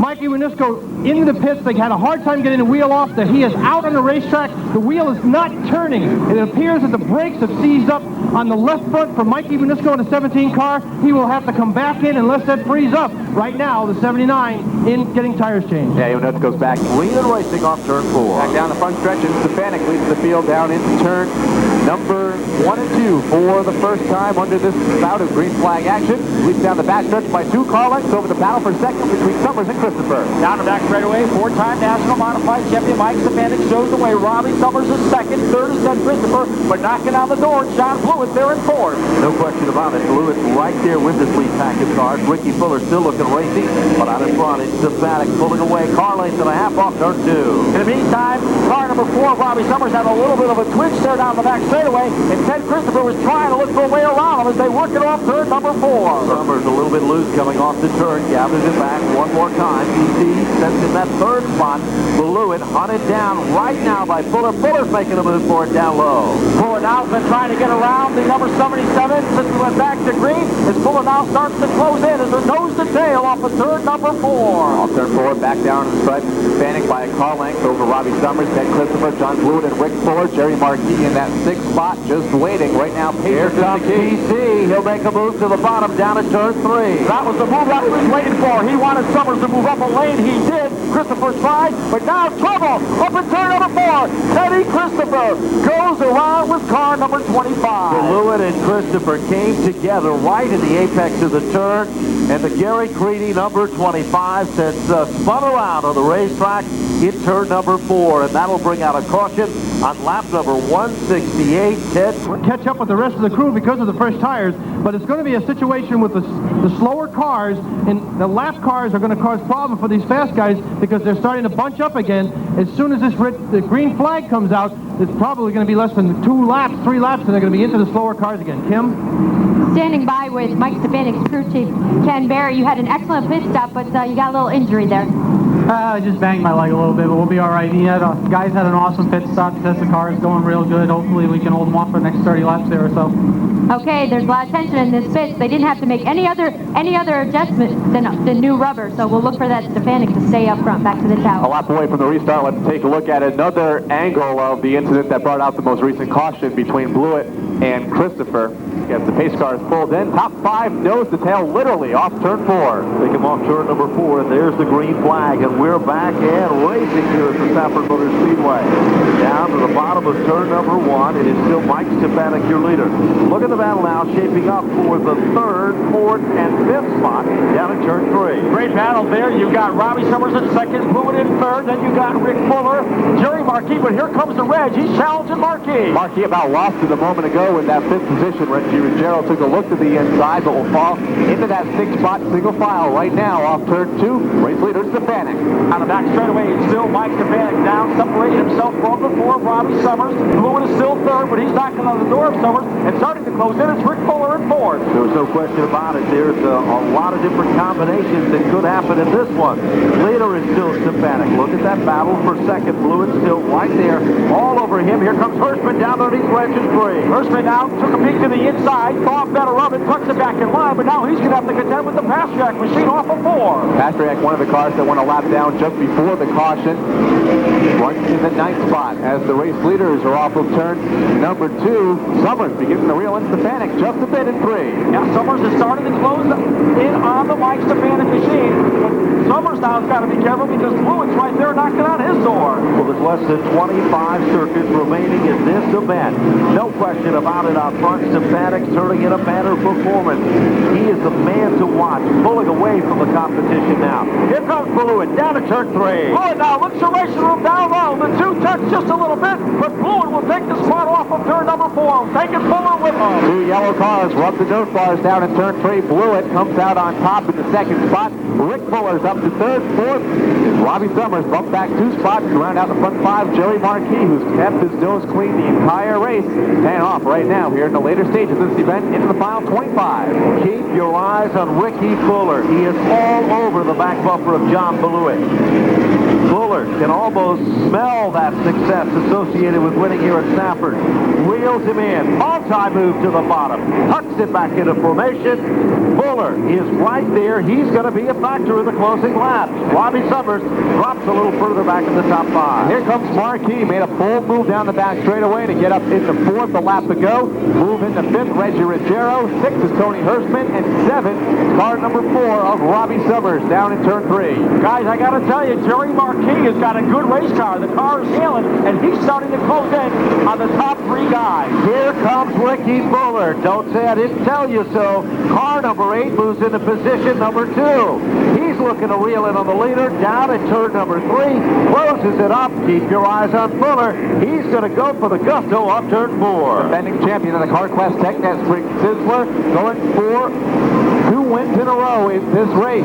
Looks to the outside, make it 3 in a row off of turn number 2, but he still has 1 car separating himself in victory lane and also 19.5 laps. The race leaders are off of turn number 4 to complete lap 181 this time around. As they come back to the line, there's nothing but blue in the mirror of Mike Stefanik, who sets the pace out front. Blue is still setting his 3rd. Marquis brilliant run in the 4th spot. Reggie Ruggiero's got 5 as they head to turn 3. Nose to tail, Mike Stefanik still shows the way. Rick Fuller is 2nd. Blue in his 3rd. Jerry Marquis is 4th. And a ways back, it is Reggie Ruggiero. Here comes Fuller. Bonsai move to the bottom. On the track they go. The 2 come in contact. Fuller and Stefanik make contact. They have spun to the top side of the racetrack. We're back under yellow. Stefanik pulls away. Fuller's machine leaking fluid on the racetrack. Unbelievable. On lap number 182, you could almost feel the heat of what was about to happen there. So caution for the 10th time in the event here on lap number 182, involving the 2 race leaders. Fuller, of course, has won this event twice in the past, won it in 92, and he also won it in 1999. Also the defending champion of the event. He was looking for 3 in a row in the Spring Sizzler. Let's take a look at a replay of what happened over turn number 1 here on the 183rd circuit. And coming to a halt next to the Arpco retaining wall down into turn number 1. Fuller is heading down the pit road. Let's check in with Tony Sutton.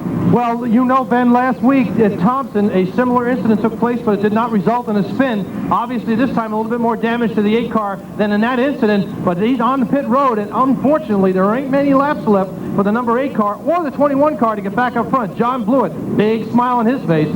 Fuller was the race winner last week at Thompson. The fan puts John Blewett at the front of the field with Jerry Marquis in the 34 and 2nd. The Reg having a great run, and Tony Hirschman, who missed the driver's meeting this morning, has moved his way up into the top 5. Stefanik back in on pit road, left front flat on the 21 car. Let's go to the pits. Well, Fuller pulled in. They worked on the front a little bit. The Nerf bar pushed in, but it does not appear that any damage was done to the cooling system. They pulled the things away that were interfering with the wheels on the front of the car and sent them back out. The NASCAR officials now over here conferring with the crew, but very, very disappointed. But, boy, I'll tell you what, they had the thing straightened out, and he's back out there. But I don't know if there's enough laps left for the number 8.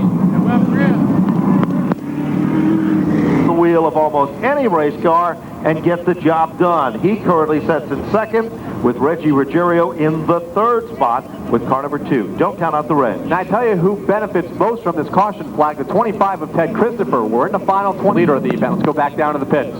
Mike Stefanik's car that came in the first time changed the front left side tire, and then he came back in. They had a bent left rear. They changed that, and he's back out on his way. But there's still plenty of time left. He's there with some pretty heavy company now. Let's see what's going to happen here. Stefanik, of course, is definitely going to be a factor in this one. Single file. They come back to the line. Gray flag is out there underway. Now Rick Fuller out. He just exited the pits over at turn number 2 as the leaders cross the start finish line with John Blewett at the point. But here comes Jerry Marquis in car number 34. He slides the pile out with Ruggiero to the inside. Reggie Ruggiero now trying to work to the outside. Now a slip to the inside is possibly a problem on Marquis' car as they work off 4. The Reg has come to life. He's taken over the runner-up spot. He looks to reel in on the back bumper of Blue and now. Meanwhile, Marquis got his hands full. Here comes Hirschman applied the pressure. Right there with him is car 25 for Christopher and Mike Stefanik down at turn 3. Stefanik now is closed in right on the rear bumper of the Christopher machine as they work off 4. Right now it's all John Blewett in front of the field. He has a good 5-car length on Reggie Ruggiero in car number 2. Jerry Marquis settling for 3rd right now with Tony Hirschman all over his rear bumper down the backstretch. Hirschman now steps on the line, took a peek to the inside, thought better of it, tucks it back into formation, and meanwhile, that opens up a big door for TC. Less than 10 circuits this time when they come back to the stripe. The leader still remains car number 77. It is Blewett in command. Meanwhile, look at the battle between Stefanik and Christopher off turn 2. That was a great battle as they worked on down the back straightaway. Christopher still has the advantage. Stefanik runs there in 2nd, then it's Pastriak. Rick Fuller's nose is peeled back in his car. He's on pit road, and he'll go several laps down in car number 8 as the race leader all by himself. Off the corner, the best battles for 2nd between Reggie and Jerry. Reggie has that 2nd spot occupied. Jerry Marquis starts to close in, with Tony Hirschman starts to close in on Marquis. His Marquis gets a little bit twitchy between turns 3 and 4. Marquis literally manhandling that automobile. He gathers it back. It was completely sideways that time and still holds on to the 3rd spot. 4th position, still Hirschman. 5th is the 25 of Christopher. 6th is Stefanik with Pastriak and Rob Summers waiting in the wings. Here comes Teddy Christopher looking for some racing room down underneath the 11. Back down in the stripe, Fuller rejoins the field 2 laps down as the leaders are off of turn number 2. 193 of the 200 up on the scoreboard. It's all Jerry Marquis heading for 3. John Blewett is your leader. Reggie Ruggiero 2nd. Jerry Marquis is 3rd. Tony Hirschman is 4th. Then it is Teddy Christopher and Mike Stefanik off the corner. No question about it. They are settling in rather nicely, but Blewett is starting to pull away just a bit. The Reds backs out of it momentarily. Here comes Marquis back to life. Hirschman looking good. Right there is Christopher down in turn 3. Christopher looked to the inside of the Hirschman machine. Can't get it done there. He'll tuck it back into formation off of 4. Time to go this time for John Blewett, the race leader, down into turn number 1. 2nd, car number 2, Reggie Ruggiero. Jerry Marquis in 3rd. Tony Hirschman 4th. 25 of Ted Christopher to round out the front 5. Stefanik runs in that 6th spot right now off of turn number 4 and back down the stripe. 4 to go. Reggie Ruggiero is trying to hold on to 2nd. He's working the car to the bottom lane. It drifts up at the apex of the turn. Here comes Marquis back to life down in turn 3. I'll tell you, Reggie Ruggiero is doing everything he can to hold off the 34 of Marquis. And meanwhile, Christopher now works up to the outside for the 4th spot. Christopher looking to the outside of Tony Hirschman for the 4th position down into turn number 1. Those two, a little contact in one car. Marquis gets together with Reggie Ruggiero. Those 2 cars have to back out of it momentarily, allowing Blewett to pull away. A couple more car lengths off of turn 4. Popsicle sticks this time. Meanwhile, Marquis right there, right in front of Ted Christopher. Christopher now goes to the outside. That's the bid for the 3rd spot. Down to turn number 1. The Reds backs out of it as they head off turn 2. Here comes Christopher up to the outside of Jerry Marquis. They'll run even to even in turn 3 and 4, but now Reggie Ruggiero holding everything up as he twitches off of 4. The white flag is out in 1 circuit. The battle for 2nd is going to be told at the start-finish line. John Blewett looks like a shoe-in for the victor. Off the turn, here comes Christopher sideways. Ruggiero takes it back down to 3. Final approach down here in turn number 3. It is car number 2 of Reggie in 2nd, Christopher 3rd. But Blewett will bring him back to the line and take down the greatest race in the history of spring. Reggie Ruggiero in for 2nd with Ted Christopher to round out the top 3. There is pandemonium down here, and John said, man, what a great run, you guys. I know you were worried the last few laps, but your guy came through. Oh, he did a heck of a job today. He avoided quite a few accidents right around him. He's the man today. We'll let you go celebrate with your driver. Well, there's no question about it. The greatest race in the history of spring is now history, and the yellow number 77 will visit CarQuest Victory Lane as John Blewett will take down the impressive victory. And Kyle, what about Reggie Ruggiero? He just held out for dear life in the closing laps of that event. He had the 20 Teddy Christopher, but good run for Reggie Ruggiero and a great run for Teddy Christopher. Gentlemen? John Blewett had a respectable finish last week at Thompson, finishing 5th, and at South Boston finished 13th. So a great season for car number 77 of John Blewett III. And you can see down in the winner's circle the gentleman that owns the number 2 car giving a big hug to his driver, Reggie Ruggiero, who finishes in the runner-up spot. Let's go back down on pit road. Congratulations are in order for this number 77 team. They worked very hard, of course, starting 21st, coming up through the field. The cars are in one piece, and that's how you get to victory lane here at Stafford Motor Speedway. Hugs going on, congratulations, a very excited crew, and I'm sure they're very tired as well. a lot of things changed at the end of that race, and it was their lucky day. So congratulations from a little one here. He gets his hat on, his CarQuest medal, and he's coming out of the car. Let's hear it. No, not yet. We got the checker flag photograph. Another person enters into the history books here at Stafford Motor Speedway. The Spring Sizzler is a big event. For the 2001 Spring Sizzler here at Stafford Motor Speedway. Putting the traditional flowers around his neck, his CarQuest towel.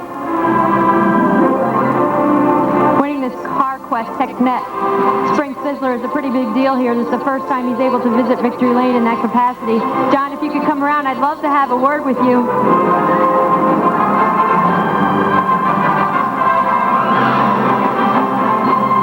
A lot of guys trying to make history here at Stafford Motor Speedway. They wanted to get either another win in the Spring Sizzler or their first win, but you're the one to do it. Congratulations. We just wanted to finish, you know. We've had a strong car all year long, and we were a third or fourth place car today. Just ended up in the right place at the right time. What was the key from coming from so far back and getting to the front? There were a lot of early incidents. Just patience, you know. I knew we had a good car. We timed poorly, but we were warmed up so well, so I just knew if I bid my time, we'd be there at the end. Now, what about at the end there, where Stefanik was leading and Fuller got together? I mean, that had to feel pretty good to be sitting in the right position. Yeah, I didn't know who was behind me. You know, we were starting to back up right at that point. The car was real tight after the stop. I had to make a few adjustments, and they were the wrong adjustments. I should have kept my mouth shut. Any close calls out there today that you just kind of thankful you made it through? Well, the one at the end there with Ricky, he had the car to beat. He was definitely checking out from the field, but that was close, and you know, there were so many close ones, you can't remember them all. Now, we'll talk a little bit about the season. This is the beginning of the season. You're sitting 8th in the points now. Obviously, this is going to help. What's your outlook for the 2001 season? Just finish every race, you know. If we can keep this car in one piece, we can be here around, hopefully, at the end. His wife and son join him in Victory Lane. I'd like to get a word with you. How does it feel to be in Victory Lane here today? Oh, feels great. Feels great. Look at this little one. And of course, you can't get here by yourself. How did you put this number 77 car in Victory Lane today? I tell you, Kurt Chase's entire family, the whole crew, they do such a great job. Bobby Cooper, Master Batisto. We couldn't do this without him. He picks up a lot of the bills. VP Race Fuels, Olin Shocks, Hoosier Tire. There's so many people involved that keep this whole deal rolling. What's your little one's name? His name is Sean. Sean? He's a very proud son to a very happy dad. John Blewett III, number 77. His first Spring Sizzler win. A very happy guy. Back to Tony Sutton now for second place finisher. Well, the Reg is out of the car. Man, what a drive. Those were some great green flag laps out there. It just seems that as soon as you get close, they would pull away from you a little bit. Yeah, we about 60, 70 laps into the race, lost the power steering, and when I got in that little jingle at turn 1, I went back to like 17th. It bent the front end up and the toes out, and the power steering went out, and it was just hang on and double steer it in the corner, try to turn the car, go in low, and we brought it home second. A little luck, you know, the first two guys knocked themselves out, but we'll take it. We'll go on to Waterford and see what happens next week. Reg, a great drive. I'll tell you what, it was a lot of fun to watch. I don't know from your vantage point, but it was a lot of gas going on here as you guys were getting really close together in those later laps. Yeah, the later laps was really good, but I got to commend all the, you know, tour regulars. During the race when we had that long green flag lap, everybody gave me courtesy, pulled over when you were going to lap them, and made for a good race. Reg, congratulations on finishing second. Thank you. Over to Kim. I'm here with Teddy Christopher. Now, we know how bad you wanted this win here today. You were so dominant all day long. What happened? Well, I guess the 77 wanted to get ahead a little faster, so he dumped me in turn 3. Now, what about that incident with you at the end there? I mean, basically, your crew kept you up front all day long. I guess they like that, huh? Come here, Teddy Christopher. Say it the way you see it, right? This car is, every time I watch you race in the Touring Modified Division, this number 25 car, it's a very dominant, very strong car. What's the key to that? Barry Knell and Gary Creddy put a good car underneath me, It's an awesome car. We're definitely learning these Hoosiers. We're getting pretty good at that, and hopefully we'll see what happens. What's your outlook for the 2001 season in the Touring Modified? Actually, we're going race to race. We got one more race. We'll see what happens after that. Well, congratulations, Ted Christopher. Staying strong, third place finish. Anytime you make it to the podium, it's a good day here at Stafford Motor Speedway. Now to Tony Sutton for a wrap-up of today's race. Well, you know, we talked about the long winter and how tough things have been and how spring just didn't seem to want to come to us, but man, it came to us, and the Sizzler was spectacular. Unbelievable racing, events that you wouldn't think of, the leaders taking themselves out with about 15 laps to go, people getting a lap down, coming back through the field, the reg with no power steering, the front end out of alignment, able to muscle the car around the racetrack and finish in second place. Man, it doesn't get any better than this, and we're going to do this a couple more times a year with the Featherlight Modified Series, but we're going to do this every Friday night with the SKs too, so we'll see you next Friday night back upstairs. He will not be with us Friday, of course, with the big day coming up. But Gary, you know we're all with you. Now let's remind you, Mike Martiliano, winner of the late model event, followed by Bill Davis and Tom Garrity. The SK feature won for the second consecutive day by Willie Hardy. So Willie, a very happy man, and John Wood, of course, taking the Spring Sizzler. So that's the story for today. Ben, this build is the greatest race in the history of spring, and it did all that, much, much more. We hope all of you, the fans, enjoyed being a part of the festivities here, and plan on joining us each and every Friday night when the SK Modifieds come rolling out of the paddock area to perform to you to perfection, the kind of perfection that you just witnessed here on Sizzler Sunday. On behalf of all of our broadcast team, we sincerely hope that you've enjoyed our presentation here for Spring Sizzler Weekend. Kim Hart, who covered the racing action down on pit road. Tony Sutton, who joined in to bring us what was happening behind the scenes. Gary Danko from turn number 3, along with Bruce Fontaine, and of course my good buddy Kyle Rickey, and us old-time players here at the Stafford Motor Speedway. Raleigh Jacobs and myself, we enjoyed being a part of your weekend, and we certainly hope to see you next Friday night when it happens all over again. Yes, sir, that's the story. Please, please drive carefully heading home. We'd like to see you here again next Friday night. And of course, the tour will be back here on late May. Let's see, I think it's May 25th is the date. So we're looking forward to seeing you for the next Modified Series event here at the Stafford Motor Speedway Friday, May 25th, 150 lapper.